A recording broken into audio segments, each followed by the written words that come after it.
ਸਤਿ ਸ਼੍ਰੀ ਅਕਾਲ। ਤੁਸੀਂ ਵੇਖ ਰਹੇ ਹੋ Punjab made USA TV Punjab focus ਦੇ ਵਿੱਚ ਸਵਾਗਤ। ਮੈਂ ਹਾਂ ਸੰਜੀਵ ਯਸ਼ ਖੰਨਾ। ਖਬਰ ਮਿਲੀ ਹੈ ਕਿ ਨਾਰਥ ਅਮਰੀਕਾ ਤੇ ਏਸ਼ੀਆ ਦੇ ਵਿੱਚ ਟੱਕਰ ਹੋਏਗੀ। ਟੱਕਰ ਕਾਹਦੀ? ਟੱਕਰ ਇਸ ਚੀਜ਼ ਦੀ ਕਿ ਇਸ ਵਕਤ ਦੁਨੀਆ ਦੇ ਵਿੱਚ 7 ਮਹਾਦੀਪ ਨੇ, ਕੌਂਟੀਨੈਂਟਸ, ਤੇ ਜਿਹੜੀ ਇਹ ਟੱਕਰ ਹੋਣੀ ਹੈ ਦੋਵੇਂ ਪਾਸਿਆਂ ਦੀ ਧਰਤੀ ਦੀ, ਉਹਦੇ ਨਾਲ ਇੱਕ 8ਵਾਂ ਮਹਾਦੀਪ ਬਣੇਗਾ, ਸੁਪਰ ਕੌਂਟੀਨੈਂਟ। ਇਹ ਵਿਗਿਆਨਿਕ ਕਹਿੰਦੇ ਨੇ ਕਿਉਂਕਿ ਜਿਹੜੇ ਪੁਰਾਣੇ ਮਹਾਦੀਪ ਵੀ ਬਣੇ ਨੇ ਇਸੇ ਤਰ੍ਹਾਂ ਆਪਸ ਦੇ ਵਿੱਚ ਧਰਤੀਆਂ ਟਕਰਾਈਆਂ ਤੇ ਮਹਾਦੀਪ ਬਣੇ, ਔਰ ਕਈ ਸਮੁੰਦਰ ਸੁੱਕੇ, ਕਈ ਸਮੁੰਦਰ ਬਣੇ, ਕਈ ਰੇਗਿਸਤਾਨ ਹਰਿਆਵਲੀ ਦੇ ਨਾਲ ਭਰੇ ਗਏ, ਕਈ ਹਰਿਆਵਲੇ ਇਲਾਕੇ ਰੇਗਿਸਤਾਨ ਬਣ ਗਏ। ਸੋ ਨਾਰਥ ਅਮਰੀਕਾ ਤੇ ਏਸ਼ੀਆ ਦੀਆਂ ਧਰਤੀਆਂ ਨੇ ਜਦੋਂ ਟਕਰਾਉਣਾ ਹੈ, ਕੁਝ ਇੱਕ ਸਾਗਰ ਵਿੱਚੋਂ ਸੁੱਕਣਗੇ, ਜੋ ਸੀਜ਼ ਨੇ ਉਹ ਗਾਇਬ ਹੋਣਗੇ, ਉਹਦੀ ਥਾਂ ਦੇ ਉੱਤੇ ਧਰਤੀਆਂ ਆਉਣਗੀਆਂ ਤੇ ਨਵਾਂ ਇੱਕ ਸੁਪਰ ਕੌਂਟੀਨੈਂਟ ਬਣੇਗਾ। ਇਹ ਵਿਗਿਆਨਿਕ ਕਹਿੰਦੇ ਨੇ, ਔਰ ਇਹਨੂੰ ਕਿੰਨੇ ਸਾਲ ਲੱਗਦੇ ਨੇ, ਹਜ਼ਾਰਾਂ ਲੱਗਦੇ ਨੇ, ਲੱਖਾਂ ਲੱਗਦੇ ਨੇ, ਕਿਹਾ ਨਹੀਂ ਜਾ ਸਕਦਾ। ਪਰ ਜਿਹੜੀਆਂ ਧਰਤੀ ਦੇ ਅੰਦਰ ਸਾਰੀਆਂ ਮੂਵਮੈਂਟਸ ਹੋ ਰਹੀਆਂ ਨੇ, ਪਲੇਟਸ ਦੀਆਂ, ਜਿਹੜੀਆਂ ਧਰਤੀ ਦੀਆਂ ਸਾਰੀਆਂ ਪਰਤਾਂ ਨੇ, ਉਹ ਜਿੱਦਾਂ ਹਿਲਜੁਲ ਕਰਦੀਆਂ ਪਈਆਂ ਨੇ, ਉੱਥੋਂ ਇਹ ਅੰਦਾਜ਼ਾ ਲਗਾਇਆ ਜਾ ਰਿਹਾ ਹੈ। ਦੂਜਾ ਅੰਦਾਜ਼ਾ ਐਲਨ ਮਸਕ ਨੇ ਲਗਾਇਆ, ਜੋ ਦੁਨੀਆ ਦੇ ਸਭ ਤੋਂ ਅਮੀਰ ਆਦਮੀ ਨੇ, ਕਿ ਜੇ ਬ੍ਰਹਿਮੰਡ ਦੇ ਵਿੱਚ, ਕਾਸਮੋਸ ਦੇ ਵਿੱਚ, ਸਪੇਸ ਦੇ ਵਿੱਚ ਜੇ ਏਲੀਅਨਸ ਨਹੀਂ ਹੈਗੇ ਤਾਂ ਇਨਸਾਨਾਂ ਨੂੰ ਸਭ ਤੋਂ ਵੱਧ ਖਤਰਾ ਹੈ। ਖਤਰਾ ਕਿੱਦਾਂ? ਕਿ ਇਹਦਾ ਮਤਲਬ ਇਹੀ ਹੋਇਆ ਕਿ ਜੇ ਏਲੀਅਨਸ ਨਹੀਂ ਹੈਗੇ, ਸਿਰਫ ਇਸੇ ਧਰਤੀ ਦੇ ਉੱਤੇ ਹੀ ਜੀਵਨ ਹੈ, ਇੱਥੇ ਹੀ ਲਾਈਫ ਹੈ, ਹੋਰ ਕਿਤੇ ਲਾਈਫ ਨਹੀਂ ਹੈਗੀ, ਤੇ ਜੇ ਕਿਤੇ ਹੋਰ ਲਾਈਫ ਨਹੀਂ ਹੈਗੀ ਤਾਂ ਚਾਂਸਿਸ ਇਹ ਵੀ ਨੇ ਕਿ ਜੇ ਇਹ ਇੱਕੋ ਹੀ ਧਰਤੀ ਹੈ ਜਿੱਥੇ ਲਾਈਫ ਹੈਗੀ ਹੈ, ਇਹ ਵੀ ਇੱਕ ਦਿਨ ਖਤਮ ਹੋ ਸਕਦੀ ਹੈ। ਕਿਉਂਕਿ ਇਹਦਾ ਮਤਲਬ ਇਹ ਹੈ ਕਿ ਪੂਰੇ ਬ੍ਰਹਿਮੰਡ ਦਾ ਜਿਹੜਾ ਮਾਹੌਲ ਹੈ ਉਹ ਲਾਈਫ ਨੂੰ ਸਪੋਰਟ ਨਹੀਂ ਕਰਦਾ, ਜੇ ਸਿਰਫ ਇਸੇ ਧਰਤੀ ਦੇ ਉੱਤੇ ਹੀ ਲਾਈਫ ਹੈ ਤੇ ਇਹ ਲਾਈਫ ਵੀ ਖਤਮ ਹੋ ਸਕਦੀ ਹੈ। ਪਰ ਜੇ ਏਲੀਅਨਸ ਹੈਗੇ ਨੇ ਤਾਂ ਇਹਦਾ ਮਤਲਬ ਇਹ ਹੈ ਕਿ ਜਿਹੜਾ ਬ੍ਰਹਿਮੰਡ ਦਾ ਸਾਰਾ ਐਨਵਾਇਰਨਮੈਂਟ ਹੈ ਉਹ ਲਾਈਫ ਨੂੰ ਸਪੋਰਟ ਕਰਦਾ ਹੈ। ਇਸ ਕਰਕੇ ਇਸ ਧਰਤੀ ਦੇ ਉੱਤੇ ਜੀਵਨ ਵੀ ਬਣਿਆ ਰਹਿ ਸਕਦਾ ਹੈ, ਲਗਾਤਾਰ ਚੱਲ ਸਕਦਾ ਹੈ, ਕਿਉਂਕਿ ਦੁਨੀਆ ਦੇ ਵਿੱਚ, ਬ੍ਰਹਿਮੰਡ ਦੇ ਵਿੱਚ ਹੋਰ ਥਾਂ ਦੇ ਉੱਤੇ ਜਿਹੜੀਆਂ ਧਰਤੀਆਂ ਨੇ ਉੱਥੇ ਵੀ ਜੀਵਨ ਮੌਜੂਦ ਹੈ। ਅਜੇ ਤੱਕ ਏਲੀਅਨਸ ਮਿਲੇ ਨੇ ਕਿ ਨਹੀਂ ਮਿਲੇ, ਕੁਝ ਕਹਿੰਦੇ ਨੇ ਸਬੂਤ ਹੈਗੇ ਨੇ, ਕੁਝ ਕਹਿੰਦੇ ਨੇ ਸਬੂਤ ਨਹੀਂ ਹੈਗੇ, ਇੱਕ ਚਰਚਾ ਦਾ ਵਿਸ਼ਾ ਹੈ। ਪਰ ਐਲਨ ਮਸਕ ਕਹਿੰਦੇ ਨੇ ਕਿ ਜਿਸ ਦਿਨ ਏਲੀਅਨਸ ਮਿਲਣਗੇ, ਮੇਰਾ ਹੀ ਉਹਨਾਂ ਨਾਲ ਮੁਲਾਕਾਤ ਹੋਏਗੀ, ਮੈਂ ਸਭ ਤੋਂ ਪਹਿਲਾਂ ਟਵੀਟ ਕਰਕੇ ਦੱਸਾਂਗਾ ਕਿ ਮੈਨੂੰ ਏਲੀਅਨਸ ਮਿਲੇ ਨੇ, ਉਹਨਾਂ ਦੇ ਨਾਲ ਕੀ ਗੱਲਬਾਤ ਹੋਈ ਹੈ। ਕਿਉਂਕਿ ਟਵੀਟ ਕਰਨਾ ਇਸ ਕਰਕੇ ਕਿਉਂਕਿ ਟਵਿੱਟਰ ਦੇ ਵੀ ਉਹ ਮਾਲਿਕ ਬਣ ਗਏ ਨੇ।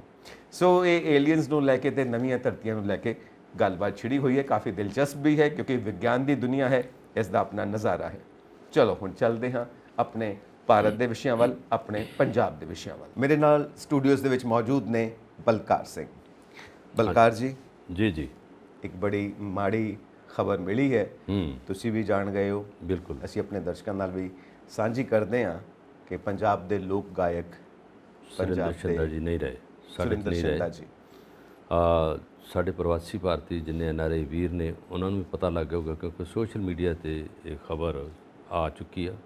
ਔਰ ਜੋ ਕੁਛ ਉਹਨਾਂ ਨੇ ਪੰਜਾਬ ਦੇ ਸੱਭਿਆਚਾਰ ਨੂੰ ਦਿੱਤਾ, ਔਰ ਜੋ ਪੰਜਾਬ ਦੀ ਧਰਤੀ ਨੂੰ ਉਹਨਾਂ ਨੇ ਆਪਣੇ ਪਿਆਰ ਨਾਲ, ਮੁਹੱਬਤ ਨਾਲ, ਆਪਣੀ ਸੰਗੀਤ ਨਾਲ, ਆਪਣੀ ਦੁਨਿਆਵੀ ਗੱਲਾਂ ਨਾਲ ਨਵਾਜਿਆ, ਮੇਰਾ ਖਿਆਲ ਹੈ ਕੋਈ ਵੀ ਗਾਇਕ ਇੱਥੋਂ ਤੱਕ ਨਹੀਂ ਪਹੁੰਚ ਸਕਦਾ। ਕਿਉਂਕਿ ਉਹ ਇੱਕ ਤਾਂ ਜੁੱਸੇ ਦੇ ਬੜੇ ਵਧੀਆ ਤੇ ਨਰੋਏ ਸੀ, ਉੱਚੇ ਲੰਬੇ ਸੋਹਣੇ ਸੁਨੱਖੇ, ਸਟੇਜ ਤੇ ਬਹੁਤ ਫੱਬਦੇ ਸੀ, ਔਰ ਚਾਦਰਾ ਕੁੜਤਾ ਤੇ ਗਲ ਵਿੱਚ ਕੈਂਠਾ ਪਾ ਕੇ ਜਦੋਂ ਸਟੇਜ ਤੇ ਆਉਂਦੇ ਸੀ, ਉਹਨਾਂ ਦੀ ਪਰਫਾਰਮੈਂਸ ਵੇਖਣ ਲਈ ਲੋਕ ਦੂਰੋਂ ਆ ਕੇ ਟੈਂਕੀਆਂ ਪਾਣੀ ਵਾਲੀਆਂ ਉਹਦੇ ਤੇ ਵੀ ਚੜ੍ਹ ਜਾਂਦੇ, ਰੁੱਖਾਂ ਤੇ ਚੜ੍ਹ ਜਾਂਦੇ ਸੀ।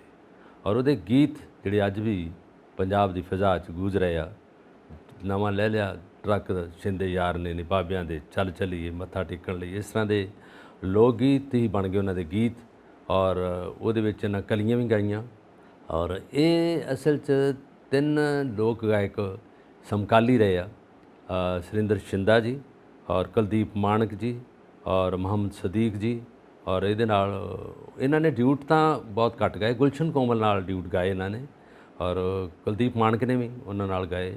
ਔਰ ਇਹਨਾਂ ਦਾ ਨਾਂ ਇੱਥੋਂ ਤੱਕ ਸੀਗਾ ਕਿ ਦੁਨੀਆ ਰਹਿੰਦੀ ਤੱਕ ਲੋਕ ਯਾਦ ਰੱਖਣਗੇ। ਸੁਰਿੰਦਰ ਸ਼ਿੰਦਾ ਜੀ ਦਾ ਜੇ ਬਚਪਨ ਜਾਂ ਜੇ ਨਾ ਇਹਨਾਂ ਦੀ ਆਰੰਭਕ ਜ਼ਿੰਦਗੀ ਵੇਖਿਓ ਤੇ ਇਹਨਾਂ ਨੇ ਬੜੀ ਮਿਹਨਤ ਕੀਤੀ ਆ, ਔਰ ਬਹੁਤ ਕੰਮ ਕੀਤਾ ਪੰਜਾਬ ਦੇ ਪਿੰਡਾਂ 'ਚ ਜਾ ਕੇ। ਪੰਜਾਬ ਦੇ ਲੁਧਿਆਣੇ ਨੂੰ ਇਹ ਏਰੀਆ ਨੂੰ ਬਿਲੋਂਗ ਕਰਦੇ ਸੀ, ਇਹਨਾਂ ਦਾ ਪਿੰਡ ਸੀ ਨਾਲ। ਔਰ ਜਸਵੰਤ ਭੰਵਰਾ ਜੀ ਇਹਨਾਂ ਦੇ ਉਸਤਾਦ ਸੀਗੇ, ਇਹ ਸ਼ਾਗਿਰਦ ਰਹੇ ਉਹਨਾਂ ਦੇ। ਔਰ ਕਈ ਵਾਰੀ ਇਹਨਾਂ ਦੇ ਅਖਾੜੇ ਦੂਰਦਰਸ਼ਨ 'ਤੇ ਵੀ ਕੀਤੇ ਗਏ। ਔਰ ਜਦੋਂ ਆਉਂਦੇ ਸੀ NRI ਵੀਰ, ਇਹਨਾਂ ਨੂੰ ਗਾਉਂਦਿਆਂ ਨੂੰ ਵੇਖ ਕੇ ਇਹਨਾਂ ਦੀ ਪਰਫਾਰਮੈਂਸ 'ਤੇ ਖੁਸ਼ ਹੋ ਕੇ ਸੋਨੇ ਦੇ ਕੜੇ ਪਾ ਦਿੰਦੇ ਸੀ। ਅਸੀਂ ਅੱਖੀਂ ਦੇਖਿਆ, ਰਿਕਾਰਡ ਕੀਤਾ, ਔਰ ਇੱਥੋਂ ਤੱਕ ਲੋਕ ਇਹਨਾਂ ਨਾਲ ਪਿਆਰ ਕਰਦੇ ਸੀ। ਇੰਗਲੈਂਡ 'ਚ, ਅਮਰੀਕਾ 'ਚ, ਕੈਨੇਡਾ 'ਚ ਖਾਸ ਤੌਰ 'ਤੇ ਇਹਨਾਂ ਨੂੰ ਸਾਡੇ ਜਿਹੜੇ ਵੀ ਉੱਥੇ NRI ਵੀਰ ਬੁਲਾਉਂਦੇ ਰਹਿੰਦੇ ਸੀ। ਔਰ ਜਿਹਦੇ ਵਿੱਚ ਮਾਝੇ ਦੇ ਵਿੱਚ ਇਹਨਾਂ ਦੇ ਇੰਨੇ ਅਖਾੜੇ ਲੱਗਦੇ ਰਹੇ। ਤਰਨ ਤਾਰਨ ਦੇ ਵਿੱਚ ਇੱਕ ਏਰੀਆ, ਉੱਥੇ ਉੱਥੋਂ ਦੇ ਲੋਕ ਇਕੱਠੇ ਹੋ ਕੇ ਜਦੋਂ ਕਰਦੇ ਸੀ, ਇਕੱਲਾ ਸ਼ਿੰਦਾ ਹੀ ਗਾਉਂਦਾ ਸੀ ਔਰ ਲੋਕ ਆਉਂਦੇ ਸੀ ਨਹੀਂ ਇਹਨਾਂ ਨੂੰ ਹਟਣ ਨਾ ਦਿਓ। ਇੰਨੇ ਲੋਕ ਇਹਨਾਂ ਨੂੰ ਸੁਣਨ ਦੇ ਚਾਹਵਾਨ ਸੀਗੇ। ਔਰ ਕੁਲਦੀਪ ਮਾਣਕ ਨੂੰ ਵੀ ਬਹੁਤ ਸੁਣਦੇ ਸੀ ਲੋਕ। ਉਹਦੇ ਨਾਲ ਦੂਸਰੇ ਸਦੀਕ ਸਾਹਿਬ, ਉਹਨਾਂ ਨੂੰ ਵੀ ਬਹੁਤ ਸੁਣਦੇ ਸੀਗੇ। ਔਰ ਉਸ ਮਾਝੇ ਦੇ ਗੁਰਮੀਤ ਬਾਵਾ ਵੀ ਤੇ ਉਹਨਾਂ ਦੇ ਘਰ ਵਾਲੇ ਬਾਵਾ ਜੀ ਬਹੁਤ ਅੱਛਾ ਗਾਉਂਦੇ ਸੀਗੇ। ਪੰਜਾਬ ਦੇ ਵੈਸੇ ਲੋਕ ਗਾਇਕ ਜੇ ਅਸੀਂ ਗੱਲ ਕਰੀਏ ਤਾਂ ਪੁਰਾਣੇ ਜਿੰਨੇ ਵੀ ਸੀਗੇ ਲੋਕ ਅੱਜ ਵੀ ਉਹਨਾਂ ਨੂੰ ਆਪਣੇ ਹੱਥਾਂ ਦੀ ਛਾਵਾਂ ਕਰਦੇ ਸੀਗੇ, ਦਿਲਾਂ ਦੀ ਛਾਵਾਂ ਕਰਦੇ ਸੀ, ਕਿਉਂਕਿ ਉਹਨਾਂ ਦੀ ਗਾਇਕੀ ਜਿਹੜੀ ਹੈ ਬੜੀ ਸੱਭਿਆਚਾਰ ਨਾਲ ਜੁੜੀ ਸੀ, ਬਹੁਤ ਪਰਿਵਾਰਕ ਗਾਇਕੀ ਸੀ, ਲੋਕ ਉਹਨਾਂ ਨੂੰ ਸੁਣਦੇ ਸੀ। ਸੁਰਿੰਦਰ ਸ਼ਿੰਦਾ ਨੇ ਫਿਲਮਾਂ ਵਿੱਚ ਵੀ ਬਹੁਤ ਕੰਮ ਕੀਤਾ। ਪੰਜਾਬ ਜਿਉਣਾ ਮੋੜ ਦੇ ਵਿੱਚ ਇਹਨਾਂ ਨੇ ਕੰਮ ਕੀਤਾ। ਕਈਆਂ 'ਚ ਹੀਰੋ ਆਏ ਆ, ਕਈਆਂ 'ਚ ਸਾਈਡ 'ਤੇ ਆ, ਕਈਆਂ 'ਚ ਵਿਲਨ ਵੀ ਆ। ਔਰ ਇਹਨਾਂ ਦੇ ਗੀਤ ਗੂੰਜਦੇ ਫਿਲਮਾਂ ਦੇ ਵਿੱਚ ਅਜੇ ਵੀ। ਔਰ ਰਵਿੰਦਰ ਜੀ ਜਿਹੜੇ ਸੀ ਉਹਨਾਂ ਨੇ ਖਾਸ ਤੌਰ 'ਤੇ ਇਹਨਾਂ ਨੂੰ ਲੈਂਦੇ ਸੀ ਜਿਨ੍ਹਾਂ ਦੀ ਡੈਥ ਹੋ ਗਈ ਸੀਗੀ। ਔਰ ਉਦੋਂ ਤੋਂ ਪਹਿਲਾਂ ਬਾਕੀ ਹਿੰਦੀ ਫਿਲਮਾਂ 'ਚ ਵੀ ਇੱਕ ਦੋ 'ਚ ਆਏ ਜ਼ਰੂਰ। ਔਰ ਇਹ ਬੰਬੇ 'ਚ ਵੀ ਗਏ ਆ। ਔਰ ਇਹਨਾਂ ਦੀ ਆਵਾਜ਼ ਨੂੰ ਅਜੇ ਵੀ ਪੰਜਾਬ ਦੀ ਫਿਜ਼ਾਂ ਦੱਸੇਗੀ। ਔਰ ਉਸ ਤੋਂ ਬਾਅਦ ਵੀ ਅਜੇ ਇਹਨਾਂ ਦੇ ਗੀਤ ਗੂੰਜਣਗੇ ਕੋਨੇ-ਕੋਨੇ ਵਿੱਚ ਪੰਜਾਬ ਦੇ ਵਿੱਚ। ਔਰ ਇਹਨਾਂ ਦੇ ਪਹਿਲਾਂ ਇਹਨਾਂ ਦੇ ਇੱਕ ਫੇਕ ਨਿਊਜ਼ ਵੀ ਇਸ ਤਰ੍ਹਾਂ ਦੀ ਆ ਗਈ ਸੀ ਸੋਸ਼ਲ ਮੀਡੀਆ 'ਤੇ। ਇਹਨਾਂ ਦੇ ਬੇਟੇ ਨੇ ਉਹਨਾਂ ਦਾ ਖੰਡਨ ਕੀਤਾ, ਲੋਕਾਂ ਨੂੰ ਦੱਸਿਆ ਕਿ ਨਹੀਂ ਉਹਨਾਂ ਦੀ ਹਾਲਤ ਤਾਂ ਇਹਨਾਂ ਦੀ ਥੋੜ੍ਹੀ ਜਿਹੀ ਖਰਾਬ ਸੀਗੀ, ਬੁਖਾਰ ਸੀਗਾ, ਤਾਂ ਉਹਨਾਂ ਨੂੰ ਐਡਮਿਟ ਕਰਵਾ ਲਿਆ ਸੀ ਲੋਕਲ ਲੁਧਿਆਣੇ ਦੇ ਵਿੱਚ ਹੀ। ਮੇਰੇ ਪਿਤਾ ਬਿਲਕੁਲ ਠੀਕ ਨੇ, ਬਿਲਕੁਲ ਇੰਪਰੂਵ ਕਰ ਰਹੇ ਆ, ਉਹਨਾਂ ਦੀ ਸਿਹਤ ਸੁਧਰ ਰਹੀ ਆ, ਬੜਾ ਕੁਝ ਠੀਕ ਸੀਗਾ। ਪਰ ਜਦੋਂ ਪਰਮਾਤਮਾ ਨੂੰ ਜੋ ਕੁਝ ਭਾਵੇ ਉਹਦਾ ਪਾਣਾ ਮਿੱਠਾ ਕਰਕੇ ਜਾਣਾ ਪੈਂਦਾ ਔਰ ਉਸੇ ਤਰ੍ਹਾਂ ਹੀ ਹੈਗਾ। ਪਰ ਇਸ ਤਰ੍ਹਾਂ ਦੀ ਆਵਾਜ਼ ਔਰ ਇਸ ਤਰ੍ਹਾਂ ਦਾ ਨਰੋਆ ਸਰੀਰ, ਇਸ ਤਰ੍ਹਾਂ ਦੀ ਦਿੱਖ ਜਿਹੜਾ ਵਿਜ਼ਨ 'ਤੇ ਆਉਂਦੇ ਸੀਗੇ, ਉਹ ਸ਼ਾਇਦ ਗਾਇਕ ਮਿਲੇ ਪੰਜਾਬ ਨੂੰ। ਔਰ ਮੇਰੇ NRI ਵੀ ਸਾਰੇ ਸੁਣ ਰਹੇ ਨੇ, ਉਹ ਖਾਸ ਤੌਰ 'ਤੇ ਇਹਨਾਂ ਨੂੰ ਬਹੁਤ ਪਿਆਰ ਕਰਦੇ ਸੀਗੇ। ਅਮਰੀਕਾ ਦੀ ਧਰਤੀ 'ਤੇ ਵੀ ਬਹੁਤ ਵਾਰੀ ਗਏ ਆ। ਔਰ ਜਿੰਨੇ ਏਰੀਆ 'ਚ ਵਾਸ਼ਿੰਗਟਨ ਏਰੀਆ ਅਤੇ ਸਾਨ ਫਰਾਂਸਿਸਕੋ ਕੁਝ ਸਾਰੇ ਏਰੀਆ 'ਚ ਇਹਨਾਂ ਨੇ ਅਖਾੜੇ ਲਾਏ ਆ। ਔਰ ਇਹ ਸੋਲੋ ਗੀਤ ਨਾ ਜ਼ਿਆਦਾ ਗਏ, ਇਕੱਲਿਆਂ ਨੇ ਜ਼ਿਆਦਾ ਗੀਤ ਗਏ। ਇਹਨਾਂ ਦੀ ਆਵਾਜ਼ ਵਿੱਚ ਇੰਨਾ ਦਮ ਸੀਗਾ। ਇਹਨਾਂ ਦੇ ਜਿਹੜੇ ਉਸਤਾਦ ਗੀਤ ਜਿਹੜੇ ਲਿਖਣ ਵਾਲੇ ਸੀਗੇ, ਚੰਨ ਗਰਾਇਆ ਵਾਲੇ ਦੇ ਨੇ ਵੀ ਗੀਤ ਲਿਖੇ ਆ, ਬਹੁਤ ਵਧੀਆ ਗੀਤ ਲਿਖੇ ਉਹਨਾਂ ਨੇ। ਅਤੇ ਉਦੋਂ ਤੋਂ ਬਾਅਦ ਬਾਕੀ ਜਿਹੜੇ ਗੀਤ ਸੀਗੇ ਲਿਖਣ ਵਾਲੇ, ਉਹਨਾਂ ਦੇ ਗੀਤ ਹੀ ਖੁਦ ਆਪ ਵੀ ਲਿਖਦੇ ਰਹੇ। ਔਰ ਉਹਦੇ ਵਿੱਚ ਜਿਹੜੇ ਦੇਵ ਥਰੀਕਿਆਂ ਵਾਲੇ ਜਿਹੜੇ ਸੀ ਇਹਨਾਂ ਦੇ ਰਿਸ਼ਤੇਦਾਰ ਸੀਗੇ। ਇੱਕ ਵਾਰੀ ਅਸੀਂ ਅਖਾੜਾ ਕੀਤਾ ਸੀਗਾ ਅਤੇ ਦੇਵ ਥਰੀਕਿਆਂ ਵਾਲੇ ਬੋਲੇ, ਕਹਿੰਦੇ ਇਹਨਾਂ ਦੀ ਆਵਾਜ਼ ਇਸ ਤਰ੍ਹਾਂ ਦੀ ਚੱਲਦੀ ਆ ਜਿੱਦਾਂ ਫਜ਼ਾਂ 'ਚ ਗੂੰਜਦੀ ਆ, ਜਿੱਦਾਂ ਸਰਕੜਿਆਂ ਦੇ ਵਿੱਚ ਦੀ ਹਵਾ ਥਰ ਕਰਕੇ ਨਿਕਲਦੀ ਆ, ਵਾਈਬ੍ਰੇਟ ਕਰਕੇ ਨਿਕਲਦੀ ਆ। ਇੰਨਾ ਜੋਸ਼ ਹੈ ਇਹਨਾਂ ਦੀ ਆਵਾਜ਼ ਵਿੱਚ। ਕਹਿੰਦੇ ਮੈਂ ਇਹਨਾਂ ਦੀ ਆਵਾਜ਼ ਨੂੰ ਮੰਨਦਾ ਕਿਉਂਕਿ ਕੁਦਰਤ ਨੇ ਦਿੱਤੀ ਸੀ, ਗੋਡ ਗਿਫਟ ਸੀ ਇਹਨਾਂ ਨੂੰ, ਵਾਹਿਗੁਰੂ ਵੱਲੋਂ ਤੋਹਫਾ ਸੀ ਆਵਾਜ਼ ਦਾ। ਔਰ ਕਦੀ ਇਹ ਦਮ ਇਹਨਾਂ ਦਾ ਸੀ, ਆਵਾਜ਼ ਇਹਨਾਂ ਦੀ ਟੁੱਟਦੀ ਨਹੀਂ ਸੀਗੀ। ਜਦੋਂ ਸੁਰ ਲੈਂਦੇ ਸੀਗੇ, ਜਦੋਂ ਅਲਾਪ ਲੈਂਦੇ ਸੀ, ਇੰਨੀ ਆਵਾਜ਼ ਉੱਚੀ ਸੀ। ਔਰ ਤੂੰਬੀ ਅਲਗੋਜ਼ਿਆਂ ਅਤੇ ਤਬਲੇ ਅਤੇ ਡਬਲ ਰਿਦਮ 'ਚ ਗਾਉਂਦੇ ਸੀ, ਐਸੀ ਆਵਾਜ਼ ਦਿੱਤੀ ਸੀ। ਔਰ ਪਾਕਿਸਤਾਨ ਦੇ ਜਿੰਨੇ ਸਿੰਗਰ ਸੀ, ਆਲਮ ਲੋਹਾਰ ਤੱਕ, ਔਰ ਉਹਦੇ 'ਤੇ ਜਿੰਨੇ ਵੀ ਸੀਗੇ ਹੁਣ ਵਾਲੇ ਜਿਹੜੇ ਗਾਇਕ ਨੇ, ਰਾਹਤ ਅਲੀ ਜੀ, ਫਤਿਹ ਅਲੀ ਜੀ, ਜਿੰਨੇ ਹੈਗੇ ਸੀ, ਉਹ ਸਾਰੇ ਇਹਨਾਂ ਨੂੰ ਮੰਨਦੇ ਸੀਗੇ ਕਿ ਇਹਨਾਂ ਨਾਲ ਕਈ ਵਾਰੀ ਗਾਇਆ ਵੀ ਉਹਨਾਂ ਨੇ ਇਕੱਠੇ ਵੀ। ਔਰ ਦੇਖੋ ਇਹਨਾਂ ਦੇ ਸੁਰ ਵੈਸੇ ਲੋਕ ਸੁਰਾਂ ਸੀ। ਇਹਨਾਂ ਨੇ ਮਿਰਜ਼ਾ ਬਹੁਤ ਅੱਛਾ ਗਾਇਆ, ਜਿਉਣਾ ਮੋੜ ਬਹੁਤ ਵਧੀਆ ਗਾਇਆ, ਸੱਸੀ ਬਹੁਤ ਅੱਛੀ ਗਾਈ ਹੈ। ਜਿਹੜੇ ਵੀ ਕਿੱਸੇ ਖਾਸ ਕਰਕੇ ਇਹਨਾਂ ਨੇ ਗਾਏ ਆ, ਜਿਹੜੇ ਪੰਜਾਬ 'ਚ ਵਾਪਰੇ ਕਿੱਸੇ ਆ। ਲੋਕਾਂ ਦੇ ਗਾਇਕ ਨੇ, ਲੋਕਾਂ ਦੇ ਕਲਾਕਾਰ ਨੇ। ਜੀ ਇੱਕ ਵਾਰੀ ਇਹਨਾਂ ਨਾਲ ਮੁਲਾਕਾਤ ਕੀਤੀ ਅਤੇ ਇਹਨਾਂ ਨਾਲ ਇੰਟਰਵਿਊ ਕੀਤੀ ਮੈਂ। ਬੜੇ ਪਿਆਰ ਨਾਲ ਮੈਨੂੰ ਕਹਿੰਦੇ, ਮੈਂ ਸਵਾਲ ਪੁੱਛਿਆ ਕਿ ਅੱਜ ਕੱਲ੍ਹ ਦੇ ਜਿਹੜੇ ਗਾਇਕ ਨੇ ਉਹ ਇੰਨਾ ਰਿਆਜ਼ ਨਹੀਂ ਕਰਦੇ, ਅੱਜ ਕੱਲ੍ਹ ਦੇ ਮੁੰਡੇ ਇੰਨਾ ਰਿਆਜ਼ ਨਹੀਂ ਕਰਦੇ ਜਿੰਨਾ ਤੁਸੀਂ ਆਪਣੇ ਵੇਲਿਆਂ 'ਚ ਕਰਦੇ ਰਹੇ ਹੋ। ਤੁਹਾਡਾ ਗਲਾ ਬੜਾ ਤਰਾਸ਼ਿਆ ਹੋਇਆ ਅਤੇ ਅੱਜ ਕੱਲ੍ਹ ਉਹ ਕਮੀ ਮਹਿਸੂਸ ਕੀਤੀ ਜਾਂਦੀ ਹੈ, ਮਤਲਬ ਇੱਦਾਂ ਹੀ ਗਾਉਂਦੇ ਰਹਿੰਦੇ ਨੇ। ਅਤੇ ਮੈਨੂੰ ਕਹਿੰਦੇ ਛੋਟੇ ਵੀਰ ਨਸ਼ਾ ਤਾਂ ਨਹੀਂ ਨਾ ਕਰਦੇ, ਨਸ਼ੇ ਤੋਂ ਤਾਂ ਬਚੇ ਹੋਏ ਨੇ, ਅੱਜ ਗਲਤ ਗਾਉਂਦੇ ਨੇ, ਕੱਲ੍ਹ ਨੂੰ ਠੀਕ ਵੀ ਗਾ ਲੈਣਗੇ, ਪਰ ਜੇ ਨਸ਼ੇ ਦੇ ਰਾਹ 'ਤੇ ਤੁਰ ਪਏ ਅਤੇ ਉਹਨਾਂ ਨੂੰ ਮੋੜਨਾ ਕਿਹਨੇ ਆ। ਨੇ ਬਹੁਤ ਪਿਆਰ ਕਰਦਾ ਸੀ, ਸਾਰੇ ਜਿੰਨੇ ਗਾਇਕ ਸੀ ਉਹਨਾਂ ਨੂੰ ਪਿਆਰ ਕਰਦਾ, ਉਹਨਾਂ ਨੂੰ ਗਾਇਕੀ ਸਿਖਾਉਂਦਾ ਵੀ ਸੀਗਾ।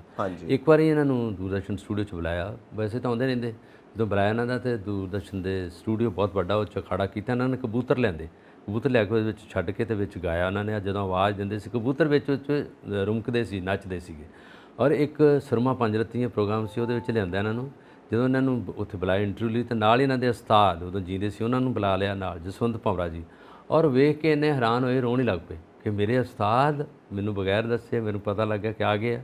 ਔਰ ਇੰਨਾ ਖੁਸ਼ੀ ਦੇ ਵਿੱਚ ਇਹਨਾਂ ਨੂੰ ਪਤਾ ਲੱਗਾ ਕਿਉਂਕਿ ਉਹਨਾਂ ਦੀ ਆਵਾਜ਼, ਜਿਹੜੇ ਮਨਮੋਹਨ ਵਾਰਿਸ ਜੀ, ਉਹਨਾਂ ਦੇ ਉਸਤਾਦ ਵੀ ਜਸਵੰਤ ਭੰਵਰਾ ਸੀ। ਉਹਨਾਂ ਨੇ ਕਹਿਤਾ ਕਿ ਤੁਸੀਂ ਪੰਜਾਬ ਦੀ ਆਉਣ ਵਾਲੇ ਪੰਜਾਬ ਦੇ ਗਾਇਕੀ ਦੇ ਵਾਰਿਸ ਹੋਗੇ, ਔਰ ਮਨਮੋਹਨ ਤੋਂ ਵਾਰਿਸ ਬਣ ਗਿਆ। ਔਰ ਇਹਨਾਂ ਦੇ ਵੀ ਜੋ ਥਾਪਨਾ ਦਿੱਤੀ ਉਹਨਾਂ ਨੇ ਕਿਹਾ ਤੁਸੀਂ ਲੋਕ ਗਾਇਕੀ ਦੇ ਥੰਮ ਜੇ ਬਾਬਾ ਬੋਰਡ ਬਣ ਜਾਓਗੇ। ਵਾਕਿਆ ਹੀ ਉਸ ਪਾਸੇ ਚਲੇ ਗਏ। ਉਸਤਾਦ ਨੂੰ ਪਤਾ ਹੁੰਦਾ ਕਿ ਆਵਾਜ਼ ਕਿੱਥੋਂ ਤੱਕ ਜਾਣ ਵਾਲੀ ਹੈ, ਇਹਨਾਂ ਦੀ ਆਵਾਜ਼ ਨੂੰ ਕਿਸ ਤਰ੍ਹਾਂ ਕਿੰਨੇ ਕੁ ਲੋਕ ਪਸੰਦ ਕਰਨਗੇ। ਉਹ ਕਹਿੰਦੇ ਕਿ ਤੁਸੀਂ ਲੋਕ ਕਚਹਿਰੀ ਦੇ ਵਿੱਚ ਬਿਲਕੁਲ ਇਸ ਵੇਲੇ ਪਸੰਦੀਦਾ ਕਲਾਕਾਰ ਬਣ ਗਏ ਜੇ ਪੰਜਾਬ ਦੇ, ਦੋਵਾਂ ਪੰਜਾਬਾਂ ਦੇ, ਲਹਿੰਦੇ ਤੇ ਚੜ੍ਹਦੇ ਪੰਜਾਬਾਂ ਦੇ। ਇਹ ਗੱਲ ਦੇਖੋ ਉਹਨਾਂ ਦੀ ਜਿਹੜੀ ਭਾਖਿਆ ਕੀਤੀ ਹੈ ਜਾਂ ਜੋ ਉਹਨਾਂ ਨੇ ਭਵਿੱਖਬਾਣੀ ਕੀਤੀ ਆ, ਉੱਥੋਂ ਤੱਕ ਪਹੁੰਚ ਗਏ ਸੀ। ਇਹਨੇ ਸੁਨੱਖੇ, ਇਹਨਾਂ ਸਡੌਲ ਸਰੀਰ, ਔਰ ਜਦੋਂ ਸਟੇਜ 'ਤੇ ਘੁੰਮਦੇ ਸੀਗੇ, ਚੱਲਦੇ ਸੀਗੇ, ਉਦੋਂ ਵੀ ਵੇਖਣ ਵਾਲਾ ਹੁੰਦਾ ਸੀ। ਬੰਸਰੀ ਨਾਲ, ਅਲਗੋਜ਼ਿਆਂ ਨਾਲ, ਤੂੰਬੇ ਨਾਲ ਗਾਉਂਦੇ ਸੀ। ਇੱਦਾਂ ਦੇ ਗਾਇਕ ਸ਼ਾਇਦ ਹੀ ਮਿਲਣ ਪੰਜਾਬ ਨੂੰ। ਮਾਣਕ ਸਾਹਿਬ ਨਾਲ ਜਿਹੜਾ ਇਹਨਾਂ ਦਾ ਰਿਸ਼ਤਾ ਆਹ ਔਰ ਮਾਣਕ ਸਾਹਿਬ ਨਾਲ ਜਿਹੜਾ ਇਹਨਾਂ ਦਾ ਮਜ਼ਾਕ ਚੱਲਦਾ ਮਜ਼ਾਕ ਬਹੁਤ ਚੱਲਦਾ ਸੀ। ਵੈਸੇ ਤਾਂ ਸਭ ਨਾਲ ਚੱਲਦਾ ਆਹ ਉਹਨਾਂ ਦਾ, ਕਿਉਂਕਿ ਸੁਭਾਅ ਇਦਾਂ ਦਾ ਹੈ, ਪਰ ਮਾਣਕ ਸਾਹਿਬ ਨਾਲ ਖਾਸ ਤੌਰ ਤੇ, ਉਹ ਖਾਸ ਕਰਕੇ ਮਾਣਕ ਸਾਹਿਬ ਨਿੱਕੇ ਜਿਹੇ ਨੇ ਆਹ ਤੇ ਇਹ ਉੱਚੇ ਲੰਬੇ ਨੇ। ਉੱਚੇ ਲੰਬੇ ਇਸ ਗੱਲ ਨੂੰ ਲੈ ਕੇ ਵੀ ਦੋਵਾਂ ਦੇ ਵਿੱਚ ਮਜ਼ਾਕ ਚੱਲਦਾ ਮਜ਼ਾਕ ਹੁੰਦਾ, ਪਰ ਸਹਾਰ ਲੈਂਦੇ ਮਜ਼ਾਕ ਨੂੰ ਸਾਰੇ ਹੀ। ਉਹ ਉਹਨਾਂ ਦੀ ਕਲੀ ਜਿਹੜੀ ਗਾਈ ਆ ਨਾ ਮਾਣਕ ਦੀ, ਉਹਨੂੰ ਕਲੀਆਂ ਦਾ ਬਾਦਸ਼ਾਹ ਕਹਿ ਕੇ ਜਾਣਿਆ ਜਾਂਦਾ। ਇਹਨਾਂ ਨੂੰ ਲੋਕ ਸੁਰਾਂ ਦੇ ਬਾਦਸ਼ਾਹ, ਲੋਕ ਸੁਰਾਂ ਦੇ ਸੱਭਿਆਚਾਰ ਦੇ ਗਾਇਕ, ਜਿਹੜੇ ਲੋਕਾਂ ਦੀ ਨਬਜ਼ ਪਛਾਣਨ ਵਾਲੇ ਗਾਇਕ ਮੰਨਿਆ ਜਾਂਦਾ। ਔਰ ਇਹਨਾਂ ਦੀ ਜਿਹੜੀ ਗਾਇਕੀ ਇਹਨਾਂ ਨੇ ਕਈ ਵਾਰੀ ਇਕੱਠਿਆਂ ਵੀ ਗਾਇਆ, ਦੋਨਾਂ ਨੇ ਵੀ ਗਾਇਆ ਬਾਹਰਲੇ, ਜਦੋਂ ਕਿਤੇ ਇਕੱਠੇ ਹੋ ਜਾਂਦੇ ਸੀ। ਸਦੀਕ ਸਾਹਿਬ ਨਾਲ ਵੀ ਗਾਇਆ ਇਹਨਾਂ ਨੇ ਬਹੁਤ ਗਾਇਆ। ਇਹਨਾਂ ਦੀ ਆਵਾਜ਼ ਜਿਹੜੀ ਹੈ ਨਾ, ਇਹ 7ਵੇਂ ਸੁਰ ਦੇ ਉੱਪਰ ਹੁੰਦੀ ਸੀ ਆਵਾਜ਼, ਉਹਨੂੰ ਥੱਲੇ ਆਉਣ ਦਾ ਬੜਾ ਟਾਈਮ ਹੁੰਦਾ ਸੀ। ਔਰ ਸੁਰ ਜਦੋਂ ਚੱਕਦੇ ਸੀ ਨਾ, ਉਦੋਂ ਕੰਬਦੇ ਸੀ ਲੋਕ। ਇਸ ਤਰ੍ਹਾਂ ਦੀ ਆਵਾਜ਼ ਸੀ ਇਹਨਾਂ ਦੀ। ਮਤਲਬ ਹਿੱਕ 'ਚ ਬਹੁਤ ਜਾਨ ਸੀ। ਔਰ ਨਾਲ ਸਦੀਕ ਸਾਹਿਬ ਦੇ ਵੀ ਮਤਲਬ ਜਦੋਂ ਕਹਿੰਦੇ ਨਾ ਹਿੱਕ ਦੀ ਜ਼ੋਰ ਤੇ ਗਾਉਣਾ, ਵਾਹ, ਇਹ ਕੁਝ ਜਿਹੜੇ ਲੋਕ ਗਾਇਕ ਹੋਏ ਨੇ, ਲੋਕਾਂ ਦੇ ਕਲਾਕਾਰ ਹੋਏ ਨੇ, ਪੁਰਾਤਨ ਉਹਨਾਂ ਦੀ ਵੀ ਗਾਇਕੀ ਬਹੁਤ ਪੁਰਾਤਨ ਸ਼ੈਲੀ ਨੂੰ ਜਿਹੜਾ ਅਪਣਾਇਆ ਹੈ, ਬੜੀ ਹਿੱਕ ਦੇ ਜ਼ੋਰ ਤੇ ਗਾਉਂਦੇ ਰਹੇ ਨੇ। ਔਰ ਇਦਾਂ ਦੇ ਕਲਾਕਾਰ ਅੱਜ ਤੱਕ ਕਿਤੇ ਵਿਖਾਈ ਦਿੰਦੇ ਨਹੀਂ, ਇਦਾਂ ਸਮਰਪਿਤ ਔਰ ਰਿਆਜ਼ ਨੂੰ ਸਮਰਪਿਤ, ਕਲਾ ਨੂੰ ਸਮਰਪਿਤ। ਅਸੀਂ ਇਹੀ ਅਰਦਾਸ ਕਰਾਂਗੇ ਕਿ ਵਾਹਿਗੁਰੂ ਕਿਰਪਾ ਰੱਖਣ, ਉਹਨਾਂ ਦੀ ਰੂਹ ਨੂੰ ਸ਼ਾਂਤੀ ਬਖਸ਼ੇ, ਔਰ ਵਾਹਿਗੁਰੂ ਉਹਨਾਂ ਦੇ ਪਰਿਵਾਰ ਨੂੰ ਬਲ ਬਖਸ਼ੇ ਇਹ ਸਾਰਾ ਸਦਮਾ ਸਹਿਣ ਦਾ। ਔਰ ਇਸ ਸਦਮੇ 'ਚ ਸਿਰਫ ਉਹਨਾਂ ਦਾ ਪਰਿਵਾਰ ਨਹੀਂ ਗਾ, ਪੂਰਾ ਹਿੰਦੁਸਤਾਨ ਔਰ ਪੂਰਾ ਵਰਲਡ ਆ, ਜਿੱਥੇ ਜਿੱਥੇ ਪੰਜਾਬੀ ਬੈਠੇ ਨੇ। ਔਰ ਜਿਸ ਤਰ੍ਹਾਂ ਸਿੱਧੂ ਮੂਸੇਵਾਲਾ ਜਾਣ ਤੋਂ ਬਾਅਦ ਪਾਕਿਸਤਾਨ ਦੇ ਵਿੱਚ ਕਿੰਨੀ ਉਦਾਸੀ ਛਾ ਗਈ ਸੀ, ਔਰ ਨਾਲ ਦੇ ਸੂਬਿਆਂ 'ਚ, ਨਾਲ ਦੇ ਜਿਹੜੇ ਸਟੇਟ ਨੇ, ਨਾਲ ਦੇ ਜਿਹੜੇ ਦੇਸ਼ ਨੇ, ਉਹਨਾਂ 'ਚ ਉਦਾਸੀ ਛਾ ਗਈ ਸੀ। ਔਰ ਇਸੇ ਉਦਾਸੀ ਉਹੀ ਜਿਹੜਾ ਮਾਹੌਲ ਹੁਣ ਉਦਾਸੀ ਦਾ ਸਾਰੇ ਦੇਸ਼ਾਂ ਵਿੱਚ ਹੈ, ਪ੍ਰਦੇਸ਼ਾਂ ਵਿੱਚ ਆ। ਔਰ ਉਹਨਾਂ ਨੂੰ ਲੋਕ ਸੱਚੀ ਸ਼ਰਧਾਂਜਲੀ ਅਰਪਣ ਕਰ ਰਹੇ ਆ ਕਿ ਨਹੀਂ ਰਹੇ। ਔਰ ਉਮਰ ਉਹਨਾਂ ਦੀ ਇੰਨੀ ਜ਼ਿਆਦਾ ਨਹੀਂ ਸੀ, ਉਮਰ ਛੋਟੀ ਸੀ, ਪਰ ਉਹ ਛੇਤੀ ਬੇਵਕਤੀ ਮੌਤ ਦਾ ਸਾਹਮਣਾ ਕਰਦੇ ਵਿੱਚ ਚਲੇ ਗਏ।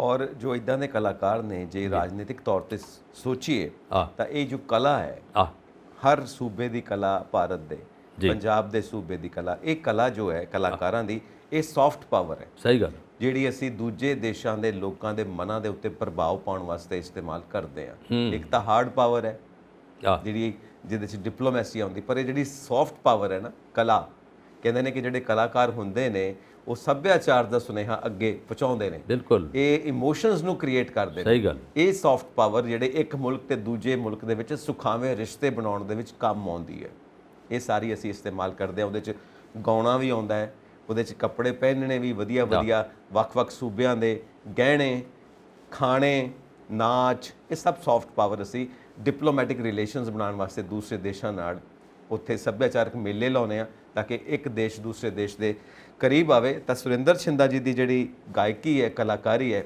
ਇਸ ਖੇਤਰ ਦੇ ਵਿੱਚ ਵੀ ਬਹੁਤ ਉਮਦਾ ਹੈ ਕਿ ਜਿੱਦਾਂ ਪਾਕਿਸਤਾਨ ਨਾਲ ਸਾਡੇ ਰਿਲੇਸ਼ਨਸ ਤੇ ਬਾਕੀ ਥਾਂ ਤੇ ਹੋਰ ਦੁਨੀਆ ਦੇ ਦੇਸ਼ਾਂ ਦੇ ਜਾ ਕੇ ਆਪਣੀ ਕਲਾ ਦਾ ਪ੍ਰਦਰਸ਼ਨ ਕਰਨਾ ਔਰ ਦੋਵੇਂ ਦੇਸ਼ਾਂ ਦੇ ਲੋਕਾਂ ਨੂੰ ਨੇੜੇ ਲੈ ਕੇ ਆਉਣਾ। ਵੈਸੇ ਸੰਗੀਤ ਜੇ ਗੱਲ ਕਰੀਏ ਆਪਾਂ ਤੇ ਤਿੰਨ ਤਰ੍ਹਾਂ ਦਾ, ਜਿਸ ਤਰ੍ਹਾਂ ਦਾ ਕਲਾਸੀਕਲ ਹੈਗਾ, ਕਲਾਸੀਕਲ ਸ਼ਾਸਤਰੀ ਸੰਗੀਤ ਆ, ਜਿਹਨੂੰ ਸ਼ਾਸਤਰੀ ਸੰਗੀਤ ਵੀ ਕਹਿੰਦੇ ਆ।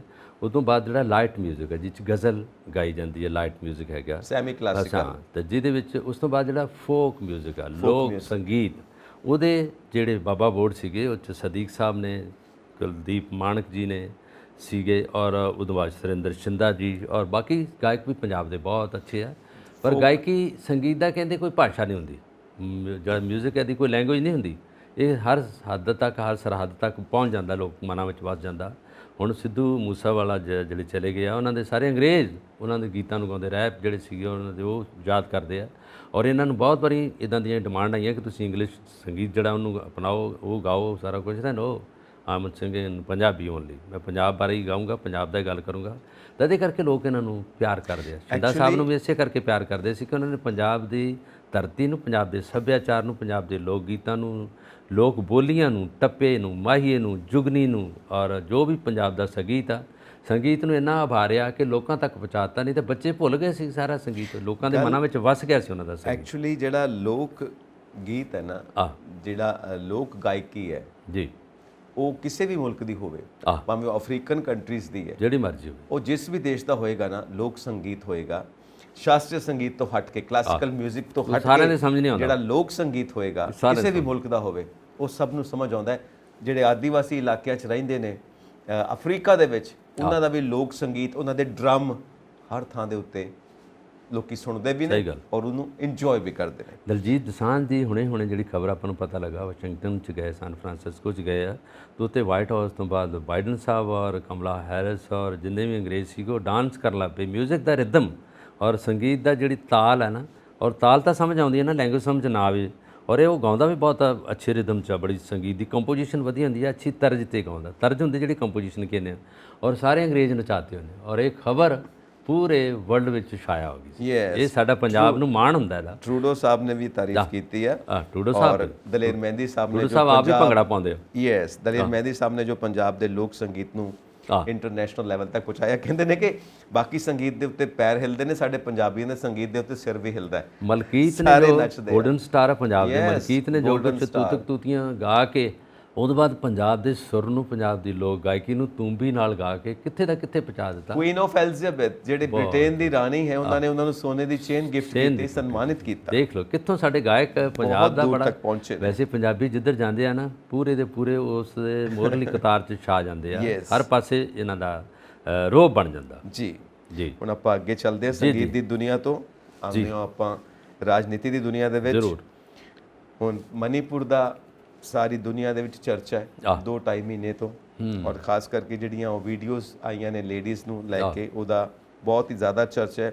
ਯੂਨਾਈਟਿਡ ਨੇਸ਼ਨਸ ਔਰ United States of America, Europe ਦੀਆਂ ਸਾਰੀਆਂ ਹੀ ਜਿਹੜੀਆਂ ਪਾਰਲੀਮੈਂਟਸ ਨੇ, ਮੀਡੀਆ ਹੈ, ਇਸ ਦੀ ਰਿਪੋਰਟ ਕਰ ਰਿਹਾ ਕਿ ਇਹ ਭਾਰਤ ਦੇ ਵਿੱਚ ਕੀ ਹੋ ਰਿਹਾ ਹੈ।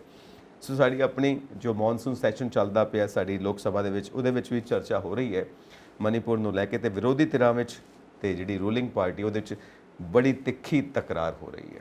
ਹਾਂ, ਇਹ ਜਦੋਂ ਦਾ ਇਹ ਮਾਮਲਾ ਆਇਆ ਨਾ, ਔਰ ਪਾਰਲੀਮੈਂਟ ਦਾ ਸੈਸ਼ਨ ਵੀ ਸ਼ੁਰੂ ਹੋ ਗਿਆ, ਮਾਨਸੂਨ ਸੈਸ਼ਨ, ਉਹਦੇ 'ਚ ਵਿਰੋਧੀ ਧਿਰਾਂ ਵੀ ਆ ਗਈਆਂ। ਉਹਨਾਂ ਨੇ ਕਿਹਾ ਸੀ ਕਿ ਤੇ ਚਰਚਾ ਕਰਾਓ ਸਾਰਿਆਂ ਦੀ, ਔਰ ਇਹਦੇ ਵਿੱਚ ਬੋਲਣ ਦਾ ਹੱਕ ਦਿਓ ਵੀ ਕਿਉਂ ਹੋਇਆ, ਇਹਦਾ ਕੀ ਕੰਟਰੋਲ ਕਰਨਾ ਚਾਹੀਦਾ, ਔਰ ਉਹਦੇ ਵਿੱਚ ਰੂਲਿੰਗ ਪਾਰਟੀ ਸ਼ੁਰੂ ਕਰੂਗੀ, ਔਰ ਸਪੀਕਰ ਸਾਹਿਬ ਉਹਦੇ 'ਤੇ ਕੰਟਰੋਲ ਕਰਕੇ ਸਾਰਿਆਂ ਨੂੰ ਬੋਲਣ ਦਾ ਹੱਕ ਦੇਣ। ਪਰ ਉਹਦੇ ਵਿੱਚ ਨਹੀਂ ਕਿਸੇ ਨੂੰ ਬੋਲਣ ਦਿੱਤਾ, ਇਸ ਕਰਕੇ ਇਹਨੂੰ ਬੋਲਣ ਦਿੱਤਾ। ਉਹਨਾਂ ਨੂੰ ਪਤਾ ਸੀ ਕਿ ਇਹਨਾਂ ਨੇ ਸਾਡੇ ਉਲਟ ਬੋਲਣਾ। ਰੂਲਿੰਗ ਪਾਰਟੀ ਬੀਜੇਪੀ ਦੀ ਸਰਕਾਰ ਆ ਉੱਥੇ, ਔਰ ਇਹਨਾਂ ਨੂੰ ਪਤਾ ਸੀ ਕਿ ਵੀ ਤੁਹਾਡੇ ਕੋਲ ਕੰਟਰੋਲ ਨਹੀਂ ਹੋ ਰਿਹਾ, ਤਾਂ ਤੁਸੀਂ ਹੋਰ ਕੀ ਕੰਟਰੋਲ ਕਰੋਗੇ, ਦੇਸ਼ ਨੂੰ ਕੰਟਰੋਲ ਕੀ ਕਰ ਸਕਦੇ, ਦੇਸ਼ ਦਾ ਸਮਰਥਨ ਦਾ ਔਰ ਦੇਸ਼ ਨੂੰ ਦਾ ਸੰਤੁਲਨ ਕਿੱਦਾਂ ਬਣਾ ਲਓਗੇ। ਔਰ ਇਸੇ ਕਰਕੇ ਇਹਨਾਂ ਨੇ ਵਿਰੋਧੀ ਧਿਰਾਂ ਨੇ ਇਹ ਮਾਮਲਾ ਅੱਗੇ ਲੈ ਆਂਦਾ, ਔਰ ਇਹਦੇ ਵਿੱਚ ਜਿਹੜਾ ਉਹਨਾਂ ਨੇ ਕਹਿਤਾ ਕਿ ਹਿਊਮਨ ਰਾਈਟਸ 'ਤੇ ਬਹੁਤ ਵੱਡਾ ਧੱਕਾ ਹੋ ਗਿਆ ਹੈ। ਹਿਊਮਨ ਰਾਈਟਸ ਜਿਹੜਾ ਹੈਗਾ, ਉਹਨਾਂ ਨੇ ਵੀ ਗੱਲ ਚੁੱਕੀ। ਮਹਿਲਾ ਮੰਡਲ ਜਿਹੜੀ ਦਿੱਲੀ ਦੇ ਜਿਹੜੇ ਇਹਦੇ ਚੇਅਰਪਰਸਨ ਨੇ ਮੈਡਮ, ਉਹਨਾਂ ਨੇ ਵੀ ਇਹ ਗੱਲ ਕੀਤੀ। ਉਹ ਵੀ ਕਹਿੰਦੇ ਕਿ ਮੇਰੀ ਵੀ ਸੁਣਵਾਈ ਨਹੀਂ ਹੋਈ। ਉਹਨਾਂ ਨੇ ਇੱਥੇ ਲੈਟਰ ਪਾਏ ਆ, ਚਿੱਠੀਆਂ ਪਾਈਆਂ, ਟਵੀਟ ਕੀਤਾ, ਬੜਾ ਕੁਝ ਕੀਤਾ, ਪਰ ਉਹ ਕਹਿੰਦੇ ਮੈਨੂੰ ਵੀ ਇਹਦਾ ਕੋਈ ਸੁਰ ਜਵਾਬ ਨਹੀਂ ਮਿਲਿਆ। ਔਰ ਇਹਦੇ ਵਿੱਚ ਇਹ ਜਿੱਥੇ ਵੀ ਉੱਥੇ ਪਹੁੰਚੇ ਨੇ, ਮਿਜ਼ੋਰਮ ਦੇ ਵਿੱਚ ਜਾ ਕੇ ਫਿਰ ਰੌਲਾ ਪੈ ਗਿਆ, ਉਹਦੇ 'ਚ ਨਾਅਰੇਬਾਜ਼ੀ ਹੋਈ ਇਹਨਾਂ ਕੁਕੀਜ਼ ਬਾਰੇ, ਔਰ ਮੈਤਾਈ ਜਿਹੜੀ ਹੈਗੇ ਉਹਨਾਂ ਦੇ ਵਿੱਚ ਸਿਲਚਰ, ਔਰ ਉਹਦੇ ਵਿੱਚ ਇਹ ਇੰਫਾਲ ਤਾਂ ਇਹਦੀ ਕੈਪੀਟਲ ਉਹਦੇ ਵਿੱਚ ਵੀ ਹਾਂ ਰੌਲਾ ਪਿਆ। ਔਰ ਮਨੀਪੁਰ ਦੀ ਜਿਹੜਾ ਦੁਖਾਂਤ ਆ, ਇਹਨੇ ਪੂਰੇ ਹਿੰਦੁਸਤਾਨ ਨੂੰ ਨਹੀਂ, ਪੂਰੇ ਵਿਸ਼ਵ ਨੂੰ ਇਸ ਤਰਾਸਦੀ ਵਿੱਚ ਲਪੇਟ ਲਿਆ, ਕਿਉਂਕਿ ਔਰਤ ਦੇ ਜਿਹੜਾ ਇਸ ਤਰ੍ਹਾਂ ਦਾ ਔਰਤ ਦੇ ਜ਼ਖਮ ਕਰਨੇ ਆ, ਜਾਂ ਉਹਦਾ ਮੈਂਟਲ ਟਾਰਚਰ ਕਰਨਾ ਉਹਨੂੰ, ਔਰ ਫਿਜ਼ੀਕਲੀ ਵੀ ਟਾਰਚਰ ਕੀਤਾ, ਗੈਂਗ ਰੇਪ ਦਾ ਤਰੀਕੇ ਨਾਲ ਉਹ ਹੋਇਆ। ਔਰ ਉਹਦੇ ਵਿੱਚ ਜੋ ਉਹਨਾਂ ਨੂੰ ਐਵਟੀਜ਼ ਕੀਤਾ, ਬਾਹਰ ਭਜਾਇਆ, ਨਠਾਇਆ, ਸਾਰਾ ਕੁਝ ਹੈਗਾ।